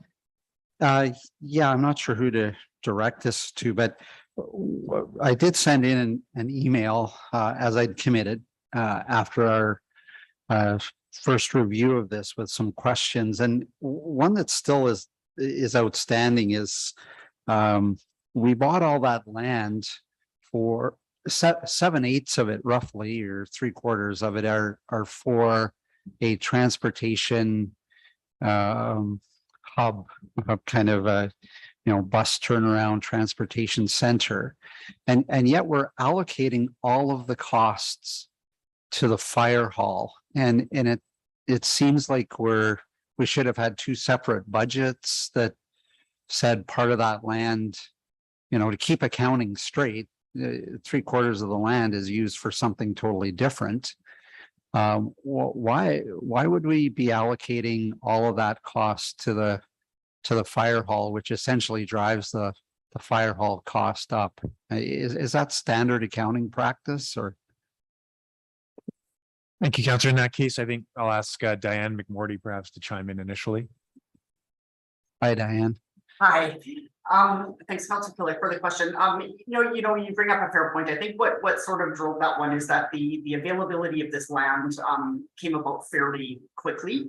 And we hadn't, and there's thought about getting a bigger parcel of land to deal with the TOD space as well. Like, it happened fairly quickly. We had the approved fire land for the budget, and what we paid for it was within that value, which is why we just put it through there. But then there was the servicing costs and stuff on top, because the original charter hadn't contemplated us buying a serviced smaller portion of land, but already serviced for the 200 or for the 2.5 million, Donnie, I think, if that was correct, for the land. And we ended up with a bigger piece of land that was unserviced. So we could have certainly at some point in time, we would have had to come back to council for more money, either for the remaining TOD land, or, as we're saying now, basically for the servicing for that land. Yeah, okay. It just seemed like a very unique accounting practice, and it drives the cost of the fire hall up more than it really should be, and yet that's what the charter states. I guess just another financial question. I must admit, I'm absolutely shocked that the comparison between modular and stick built being $2,400 per square foot for a building which half of it is a big garage. How did we arrive at the $2,400 a square foot for stick built? I do have two comparisons that I just like to provide. One of them I provided in the original email, which got clarified. The city of Edmonton, city of Calgary, their Walden Fire Station, 13,500 square feet for $18 million all in. That's servicing all of the land, including the land for their associated library. That comes in at around 13,000 or $1,300 a square foot. And the recently being built, almost completed, Windermere Station in Edmonton, 1,550 square feet, $18 million. That's $1,200 a square foot. But that particular building in Windermere is a award-winning. It won the best architectural design for a public facility. It's geothermal. It's full net zero with 365 solar panels on it, and it's double the size of what we're proposing, and it's coming in at $18 million, even with all those bells and whistles, net zero. So that's $1,200 a square foot. How did we arrive at $2,400 a square foot for a stick-built building, which we have discussed was going to not be gold plated or diamond plated? It was going to be a basic, and those aren't my words. but a basic build, it just, I was very hopeful of getting an apples to apples comparison. Made that statement when this was first proposed, followed up with a written letter requesting that, and we're still, I must admit, I'm kind of lost in understanding these kind of numbers when they come forward this far apart. No, I'll take that initially and I'll ask, this is in engineering ultimately and planning. So Donnie, I'll turn that over to you to begin the answer and then we can go to finances. Thank you for the question, Councillor Killick. So part of the analysis that we went behind creating those numbers is reaching out to City of Calgary and finding those numbers, square footage figures. So that's where we got the square footage amount that's listed in the background for the stick build. And the modular square footage figure is actually coming from the manufacturer of modular itself. So I think Meredith may have more information regarding to the dollars and figures that she actually inquired about with the City of Calgary. Maybe I'll turn it over to her to add anything to the square footage figures there. Yeah, we reached out to them as Councillor Killick is indicating. It is a joint fire hall and library space. So I reached out to their facility operations leader for fire services, and these are the numbers that I was provided for the fire station building only. These are the numbers I was provided. So it's possible their finishings could be maybe higher than what we are anticipating using, but these are numbers that are supposed to be for the build that they're building this year. This is their estimate that they've received. So obviously costs can change when you actually go out to go out into tender and whatnot. But these are the numbers we're being provided. Yeah, and that's my concern, is that we don't know exactly we do know exactly what others are doing, but we don't have the exact detail other than I would say Windermere is, we could go down and take a look at it because it's just about finished being built. But like I said, an architectural winning design with very complex geothermal added to it and covered with solar panels, and it comes in at $1,200 a square foot rather than the stick built comparison that we're using here to say that modular is the way to go. It just really has me kind of dumbfounded, and that is primarily the reason I would ask that we go forward with an apples to apples comparison.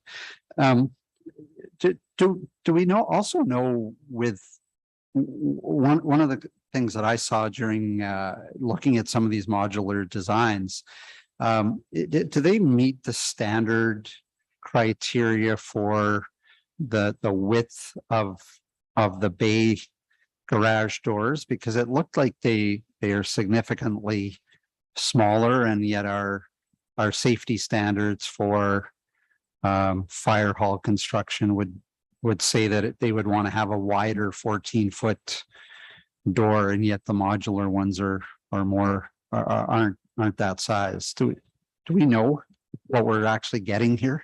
I'll defer to Everett Cook, but the analysis is such that this build meets all the operational requirements, or we certainly would not have brought it forward. The modular design. Everett, do you want to chime in?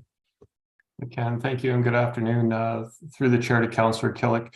We have the option really to design, and the manufacturer of modular construction is open to really constructing whatever it is that we're seeking, that obviously are within the confines of their capabilities. However, what we've looked at in Calgary is exactly that. It is a bay that equips or houses a fire apparatus.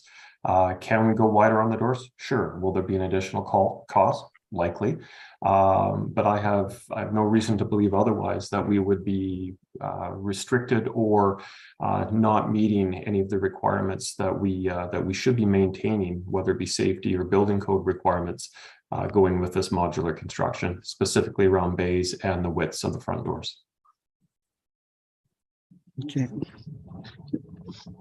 I assume this will be going to open public tender, and do we know how many people companies would be able to bid when we're saying, modular design? Are we going to have 3 competing companies to make sure we get the best price? Because right now we kind of seem to have focused in on already identifying only one potential supplier, which really doesn't meet our St. Albert bid criteria. If I could, Councillor, I would say that we will absolutely put this to open bid tender. How many choose to bid on it? I could not tell you, but the opportunity would be out there for everyone who's in this market to bid on it. Absolutely. Yeah, I guess my question is, it's like saying we want a Cadillac, so it kind of limits the number of car companies that can bid on it, or we want a Tesla, and how many people can. There's only one supplier. We've kind of already identified that there's this one particular supplier that we're going with, and that doesn't seem to meet the criteria of getting the best price possible. Well, respectfully, I disagree. We've not honed in on any supplier. What we're talking about is a method of construction that we would put to open bid. Okay, good. That's all the questions. And I just want to make sure too that the last question, I guess, is one of the points that was raised earlier was that this modular building could be moved to a new location if required later on. I think in the background, I'd just like to confirm, the question is that this is the permanent location for this station. We don't have any other plans to 5 years from now move it somewhere else. That's correct, Councilman. Okay. Thank you. All right, Councillor Hughes, go ahead. Thank you. Just a couple of questions. So with the modulars, we discussed Calgary, and then it's been clear that Calgary is doing it as a temporary stopgap. From what I understand, the Calgary fire hall, there was a huge fire, and then there was an onus to put a fire hall there really fast. And so as a result of this modular went up, but with the intention of building a longer term one. And then in Fort McMurray, I'm not sure if the ones that are being used out in the field, or if they're actually even in the town of Fort McMurray. Are there any modulars that are being used, are not being used, let's say by work camps, or that are not being used as a temporary build? I must admit, I don't know. I'll ask Everett perhaps to chime in specific to fire halls, and then if there's any other additional information, if not, we'll have to come back to you. So thank you through the chair to Councillor Hughes. And unfortunately, no, I know of none that are not being used as currently being used as a temporary structure or as a fire hall throughout the industry. The ones that we did visit were being used by Alberta Health Services and the Calgary Fire Department. So the only one we have is the one in Calgary, which has really been done as a stopgap measure. And they're planning to put it as a permanent. And that's the only one that we are aware of. The facility in Calgary is the one that we visited. Are there others? Likely. Did we visit them or source them? No, we did not. Okay, and the cost estimates, like the one in Calgary does not look pretty. Like I'm having such a disconnect because we built Fire Hall 1, which was built to like extreme standards, and then we're going to the Fire Hall 4, which is on the other end of the spectrum altogether. And I'm just trying to, like, it doesn't appear that we have consistency between what we're doing for builds.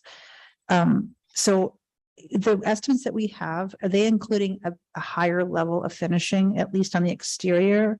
That's what I can see the photos of, than what was presented in Calgary. Through the chair to Councillor Hughes, the cost estimate that was originally provided at the Standing Committee of the Whole included a graphic, which was the design quote, or originally quoted by one of the manufacturers, or by the manufacturer that we engaged.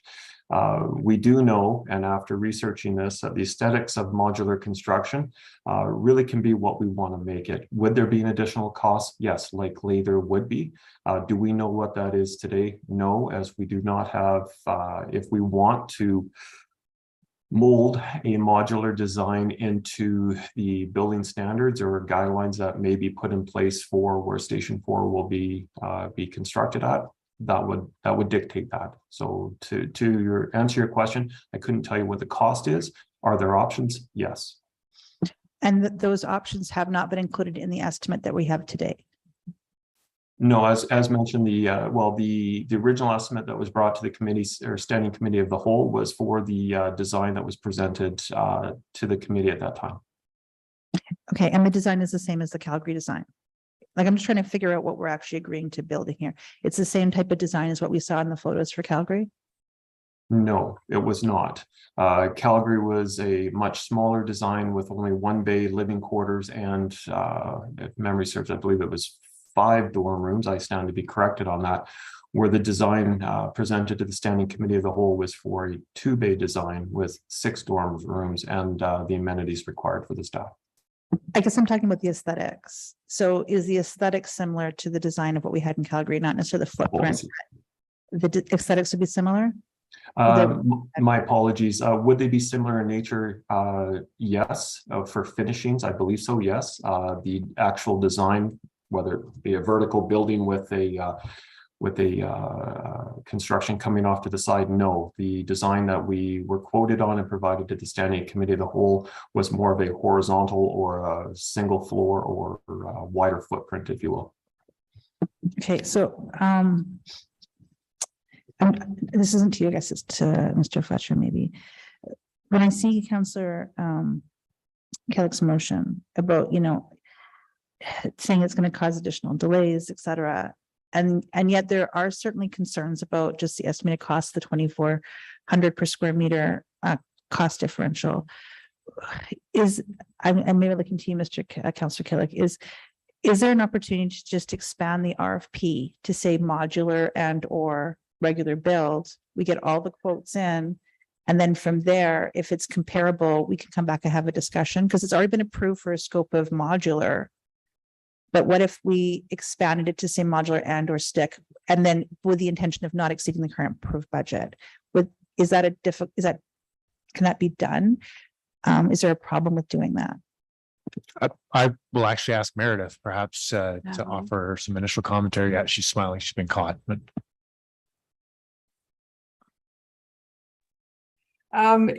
Right now, the RFP is written for a fire station. We did not indicate this type, although we did ask for the review of a modular fire station as part of the conceptual design. We can't really go out with an RFP asking, because they're built by 2 different people, and that might be difficult to put out an RFP for the 2 things. From a conceptual design perspective, we've incorporated it as best we can with the RFP that we're posting actually today. But if you're talking for like going out to manufacturers, that's a little more difficult, because you've got much more subcontractors with a brick and mortar or stick build than you do with a modular. Okay, so what you're saying is we can't leave the option open for both types of builds when we do the RFP? I realize how it's been written. I'm asking what can be done. Can we do it? And because I'm just looking at what his motion is, and I understand his intention, which is I'd like to just look at a apples to apples comparison.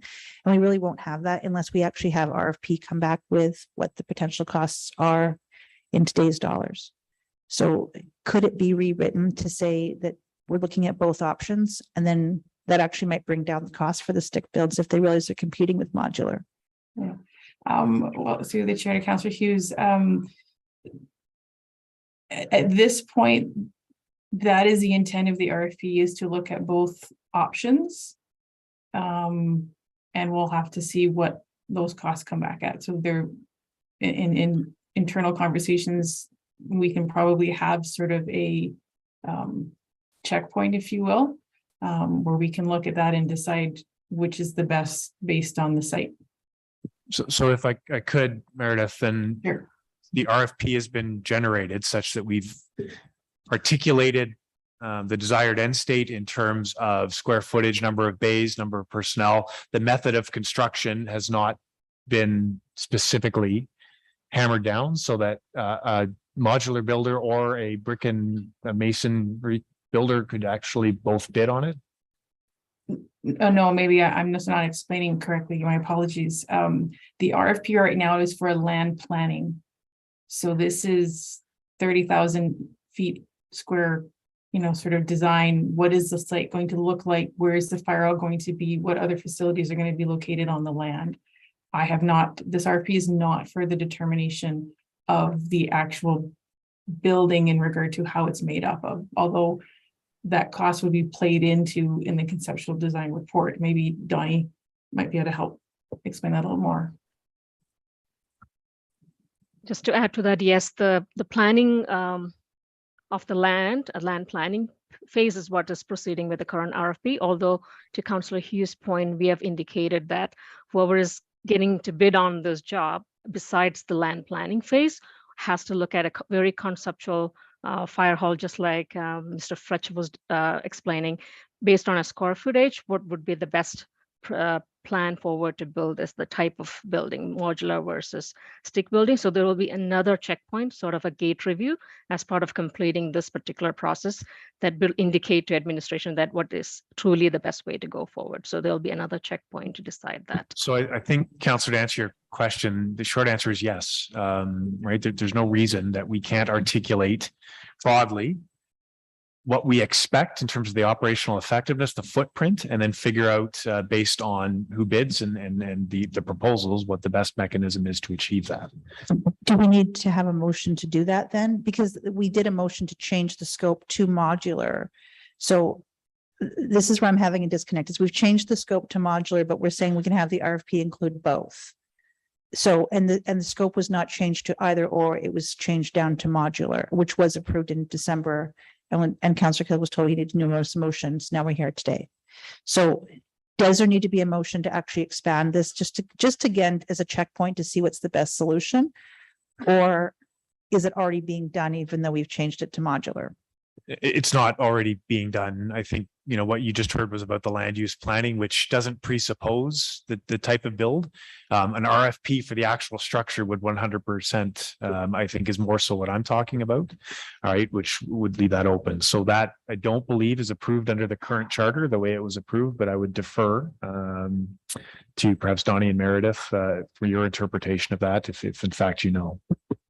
Okay, so basically what I'm asking is, could the motion be modified to say something of like, we include the option for stick build in the concept designs or in the build? Like, I'm just trying to think of how the intention of his motion is not necessarily to lock us into one way or another, but simply to have a further discussion.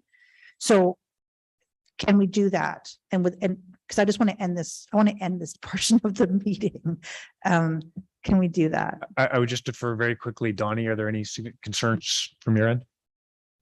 So right now, if this motion passes, we are definitely going back to the stick building. So a modified motion to have a checkpoint would definitely help to come back to council once we figure out, okay, what's the best way to move this forward, which we are going to do as part of the RFP with the intent of the RFP that's going out today.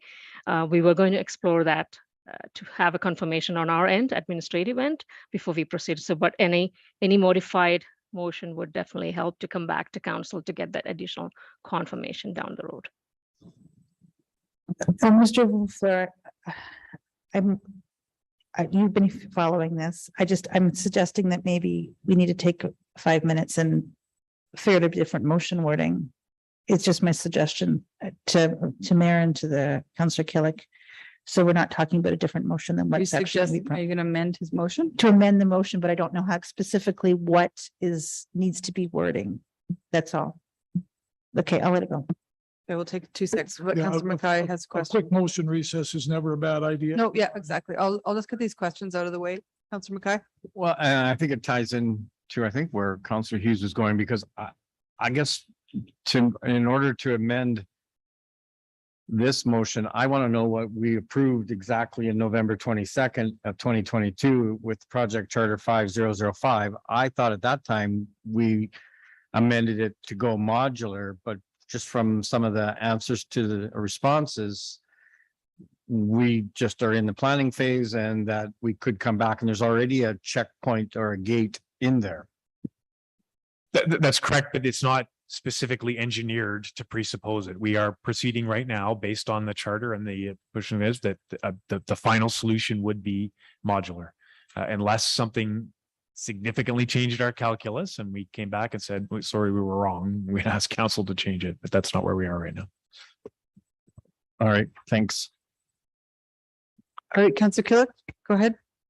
Yeah, I guess I was equally confused, so I'll ask the question again, just so that I can get my head straight. What I heard was the first RFP that's going out and is written is for concept planning and land design. I'm not sure exactly what does that entail? And then the second question is that a separate RFP would be issued for the actual building that could be just a list of requirements. I want this many square feet, this many washrooms, this many bays.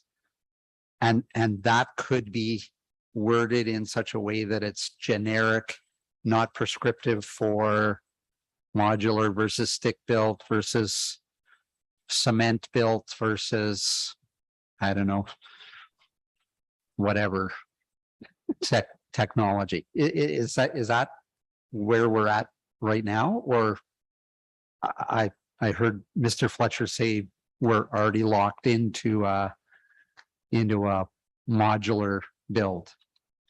I'm confused. Perhaps I'll chart and I'll go to Donnie to provide the detailed explanation to your question. Right now, we've been, the charter has changed. It says modular build specifically, certainly is my understanding. So that's what we would pursue. I do not believe the next phase, the RFP that has to do with the land planning or the land is frankly, the nature or the scope of the construction is relatively immaterial. And yes, there would be a separate RFP for construction costs based on the detailed design and the way forward on that. Donnie, if I misspoke, please correct me. Otherwise, go ahead and expand on that. Point of clarification, I need to refer back to the November just to confirm if we had a wording in there for modular, but our either way, we were going to move forward with the land planning piece because to speak to your point, Councillor Killick, we bought a huge land that could accommodate not just fire hall, other buildings, co-location of multiple requirements, right? So that's the first scope of the RFP that's going out. Tell us what can we accommodate on this land besides the fire hall. And here is the minimum requirement of fire hall that we're looking forward. So that's kind of the gist of the RFP that's going out today. Based on the conversations that we've had internally and we're Councillor Killick, with your motion questioning, why can't we look at stick building? We thought we'll add a point in the RFP, this particular first RFP process to have one more scope added to have a checkpoint. Once we develop the concept of the fire hall location and an idea of what we can accommodate into that fire hall, we could technically ask them to see which way to go, whether stick building or modular, very high level at that concept level in terms of direction. So that's kind of the end of the first RFP and the outcome of the deliverable we are expecting. Once that point is reached, we absolutely need to make a decision whether we are going modular or stick building as a final checkpoint before we put the next RFP out for detailed design and construction. At that point, we absolutely need to be sure whether we are going with modular or stick building, because to Meredith's point, the providers of each of those type of construction will be two different type of vendors. So there's a second RFP that will be going out for the detailed design portion. So I'm anticipating, I know to Meredith's point, as we are debating this, we are thinking of adding that additional point because the RFP hasn't been posted yet. Maybe we can clarify a point of one more checkpoint before we decide to go with either modular or stick building, add a concept into that. Does that make sense, or do we need more clarification? Does that answer your question? I think it does. I like the fact that, I guess my question would be that this two-step process, land planning concept, is not going to delay significantly when a new fire hall would be available. Obviously, it adds another maybe step and checkpoint, but I think that's important because right now I don't know what we're getting and how much we're we're approving, but I also want to make sure that we're not unduly delaying. My objective is to, get the best fire hall for the best dollar. So does this add any other, significant delay? Obviously, it's a little bit more work, but when you ask for options, but most of that work I would think would fall on the people that are responding to the tender. Through the chair to Councillor Clay, that's correct. And we will wait and see how much extra that they will add to this concept planning phase that we will be requesting. I wouldn't personally consider that'll be too overly stretched. So hopefully when we receive the deliverable for the first phase of this RFP, if we decide to go with stick building, definitely that will take longer than modular. We all know modular is, we can package it in parallel while we prep the site.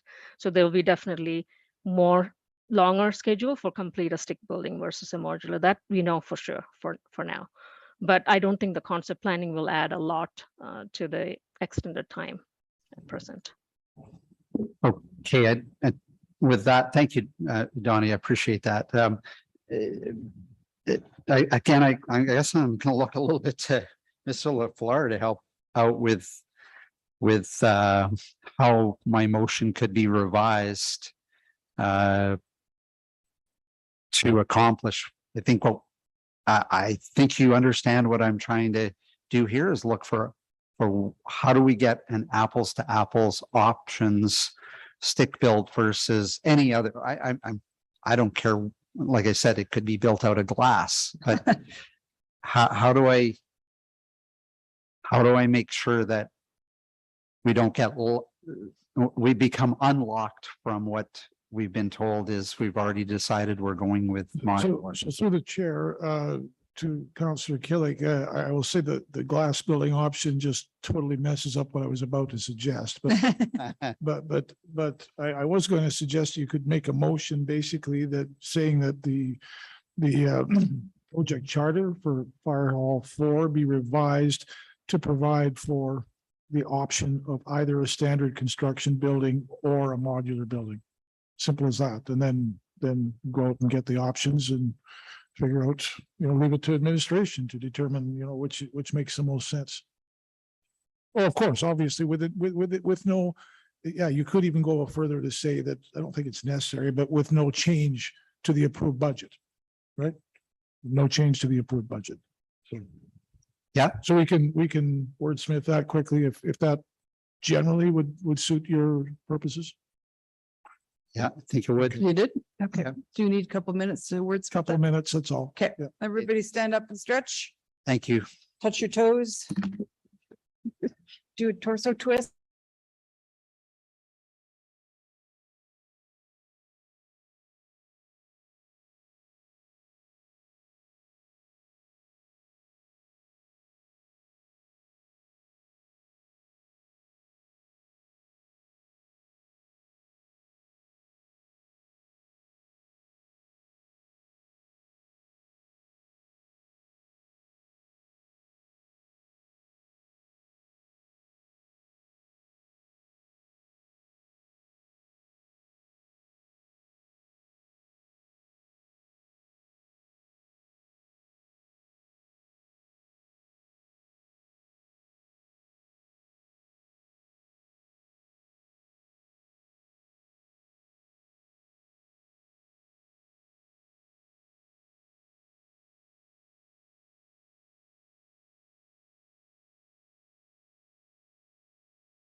The room is unmuted.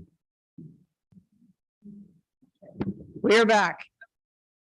Councillor Jolly's just sitting there waiting. All right, awesome. Okay, so can we see the wording that you guys have created?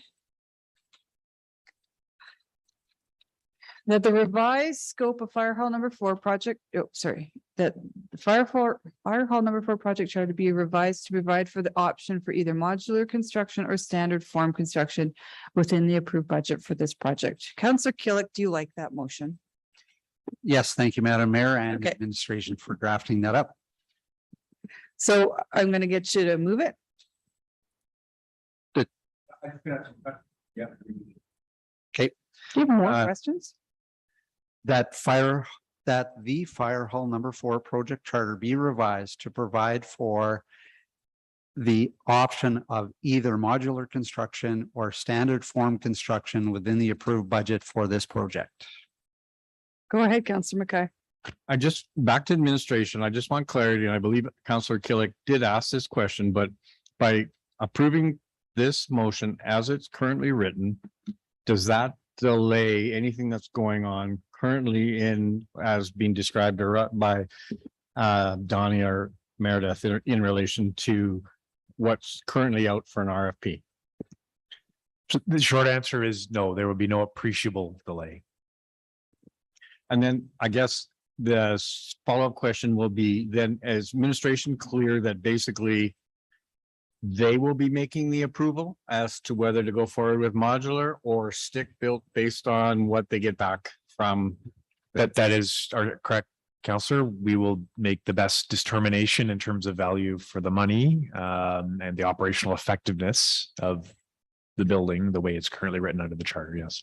Thank you, because we have subject matter experts that made this recommendation that have worked in this facility, and I value their opinion. That was not a question, that was a comment. And for me, before I vote, I just want to have all the confidence in the world that I had the confidence when it was modular because they're expandable. We're growing. I need to be able to put an ambulance bay on here eventually and another maybe 2 bays of fire trucks. So that would be a priority for whatever design has come up with. I'm seeing nods. Okay. Especially the ambulance, because we're going to need ambulance service up in the north. Councillor Bermansky. Just one comment here. I will support the motion, but in my research on the modular build, it said built-in climate control for better sustainability. Foundation can handle extreme weather. Innovative temperature regulating materials uses less fuel for heat and air conditioning. Greener tech is less waste in the build. So I mean, sometimes, something new, we look at it and think, well, maybe it's, the stick build will be that much better, but I would like to make sure the decision is made that you would have all those great features in a stick build as well. So, thank you. All right, Councillor Bradhead, question? No, not at all. No. Okay, Councillor Killick, I accept your motion. Go ahead. Thank you. This really is to give flexibility rather than locking us into one particular type of build. And I certainly would not want to be prescriptive either. My challenge was when this was brought forward very quickly and said, "Whoa, we're going to go modular." And there were some reasons that were stated originally that we could move it and et cetera, et cetera. But through debate and discussion, we've clarified a lot of those points. So I think we've ended up at a much better, I personally feel we've ended up at a much better position to come up and say, what is the best solution for St. Albert? And that's what I wanted to get at it all along in this process. So I'll leave it at that for a moment and have closing comments. All right, Councillor Bradhead, did you have debate comments? On debate, yes. I'm glad you changed the motion a little bit, Councillor Killick. I think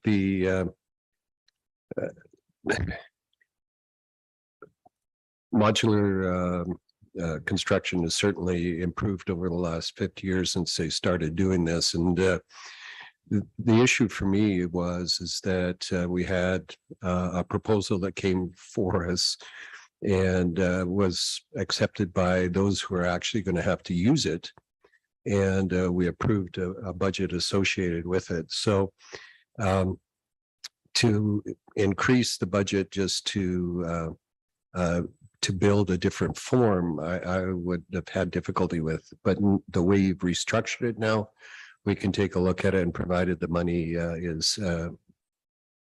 is equitable, if you will. I won't say equal, but then perhaps then this motion has merit. So thanks. Thank you. Councillor Jolly. Thank you. So Councillor Broadhead, I'm going to try to convince you to change your vote. I'll be opposing this motion, not because I have any kind of opposition to looking at different alternatives. Really, to me, I think back to last term we had a facilitator for strategic planning, Joyce. She had this great hourglass kind of to describe the role of governance, the role of administration. And, you know, when we think of governance, to me, that means that we're directing an outcome, not a, you know, the how we achieve that outcome. And those types of decisions, I really do want to leave to administration. Certainly it is our responsibility to set that budget, which we've done. But the ultimate how of achieving a particular goal, I do want to leave to our staff who are experts in, you know, land planning and building and whatnot. So that's why I just don't want to revisit this today. Thank you. Thank you. Councillor Mackay. I was not going to support the original motion because of the exact same reasons. I think that we're just on the floor by Councillor Jolly, because I did see that a little bit too prescriptive. However, I'm fine with this amended motion, primarily because when I asked the question, as long as there's clarity, I mean, it's still not council that will be making the ultimate decision. It's actually administration that will be making that decision. And in fact, all this does is actually give them a bigger playing field. This allows them to make that decision on their own and not be constrained if they found that one of them was better or worse, and that they would then have to come back to council and actually look at amending the initial project. So I see this as actually allowing the bigger playing field, like I mentioned earlier. So yes, I would have absolute concern if it was prescriptive, and then we would be getting out of governance and into more operational. But I don't see that now with this modified motion. So I'm going to support it. All right, I see no one else on debate. Councillor Killick, anything to close? Yeah, thank you, Madam Mayor. Certainly don't want to be, or never intended to be prescriptive in what was being built or not being built. It was more to be provide approval of the budget, and that's what I think our role in council is to get the best bang for the budget that's available.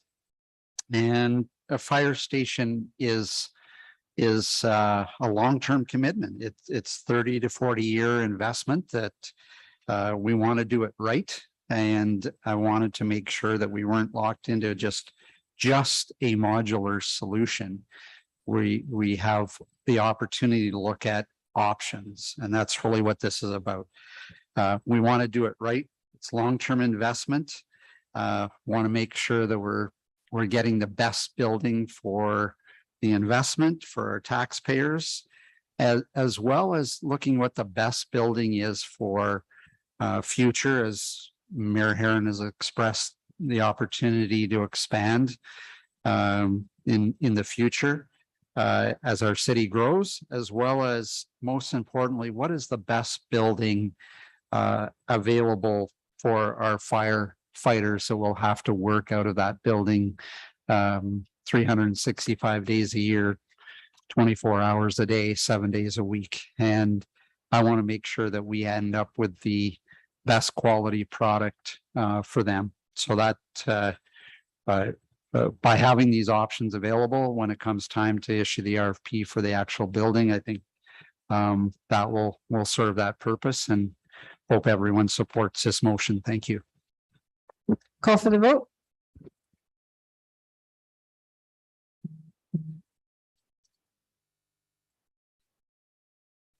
Vote is closed and that one passes by majority with Councillor Jolly opposed. The next motion was on consent. It was my motion on Founder's Day. It reads as follows. That both administration and the Arts and Heritage Foundation review City Council Policy CCC 18, St. Albert Founder's Day, and return to council by Q3 with options for modernization that include promoting a broad and inclusive vision for the commemoration of St. Albert's history. On that, real quick, Mr. Fletcher, I hope it's not just limited to the city and Arts and Heritage Foundation. We have lots of Indigenous partners that we could work with on that one as well. Okay. Probably should have been more clear in that, but I think that was the intent. So, all right, Councillor, Mr. Fletcher, you weren't at the little planning session. I believe there's some stuff that you wanted to go in camera with for CAO dialogue. Yes, sure. Mr. Hiltz wants, okay, so I need a motion, Council. Oh, right, yes, sorry. You had some questions about ice on the roads. Yeah. Yeah, and I guess, I mean, obviously, I'd like to expand on that a little bit. I'd like to identify and ask administration. I mean, I specifically sent a inquiry after receiving a few comments, but also just noticing that in some of the intersections and some of the left turning lanes of the roadways that in previous years, and this is again going on a very old man's memory, that when we reached a temperature, outside temperature, the rock salt actually was very effective in melting away what was the residual ice and snow on the roadways, particularly in the turning lanes and also at some pretty key intersections and hills. But I was wondering that, I mean, I noticed in my travels, and it's been pointed out to me by several residents, that some of that, there just doesn't seem to be as much use of the road salt, rock salt, whatever its term is appropriate. And I'm wondering whether or not that's an accurate observation, or and also just maybe well, in response, administration could kind of just give me a general overview of how things are progressing in relation to road maintenance right now, in the kind of the state of the roads at the first part of the winter. Thank you, Councillor. We have Louise Stewart on from Public Operations who will address your question. She does trees. She does everything. Thank you for the question, Councillor McKay. Through the chair to you. The state of the roads right now this winter has actually gone relatively well. In regards to the salt, this year in particular, we have purchased and used the exact same amount of salt that we had at this time last year. And this time last year, we'd actually had 2 significant freezing rain events. So we have put down a lot of salt. What's happened is when we had that cold spell prior to Christmas, leading up to Christmas, we also had significant snowfall, and that snowfall compacts over the roadways. Even with us plowing it, it still compacts. And what you're seeing right now is ice bonded to the pavement. Previous years, when we had Carmack certainly do roads like St. Albert Trail and the turning lanes, they were using an anti-icing agent prior to a predicted snowfall, which we have not done now. This is the 3rd winter in a row that we have not done it. So our philosophy, and we had discussed this in the workshop, is that we mechanically remove snow versus using chemical. We're still using the salt. We're still using the salt sand mix. We don't use it in that freezing cold weather because it was just ineffective. And so it would just get plowed off. We do use it once the temperatures turn, and there is a lot of salt sitting in that surface right now waiting to activate. A little more sun, it will activate. As it's coming up, you're starting to see it get slushy. We're in plowing it with the truck plows to remove it every time. They're doing that nightly, removing the little bit of slush that builds up during the day. Now, a grader can pop that bonded ice off the asphalt. That grader was doing the collector clear that we started a couple of weeks ago and finished last week to clear the collector roads, which went very well and quite quickly. That grader has been dealing with those turning lanes since about Friday of last week and has been quite effective. So we're very cognizant of how much we use and where we put it. We don't want it tracked into the residential area because it will lead to breakup of that snowpack, which is reasonably decent. We're monitoring the residentials very closely right now and will likely be implementing something in the residentials in the quite near future, but we'll let you know when that's going to happen. So we are still using it. We're very cognizant of it. The lanes drivability wise, we've been told we've had far less complaints this year than we've had in any other years. And the winter right now is going really quite well. I appreciate the update and thank you very much. And I mean, just one final comment. How is the new equipment that we've got in relation to breaking up the ice that's compacted? Have we had to use much of that? We have. There's actually been some comments on social media. Some of the public has actually seen the icebreaker in action. It does break up the ice fantastic. We only have one of them, so it has been going around. It does break it up. It pulls it off of the pavement. We've had no pavement damage under it that we've seen so far. When we demoed it last winter, there was no issues in the summer when we looked at it, and we're not anticipating any problems this summer. The residents have been very appreciative of it, the ones that have experienced it in front of their areas. Thank you very much. Thanks. I appreciate the response. All right, I see no more members of council pushing their buttons for notice of motions or information requests. I have an announcement though. Council, you're already aware of this, but I think it should be public that our finance department, once again, won the Government Finance Officers Association Excellence in Financial Reporting Award. 21 years they've been winning this award. So I just thought, Natalie's got a little hello or celebration sign. Thank your staff, Mr. Fletcher. They do work hard and we are proud of them. So thought that should be public. All right, now I need a motion to go in camera. Councillor Hughes, thank you. That we go in camera in section 24(1)(a) of FOIP. All right, call for the vote.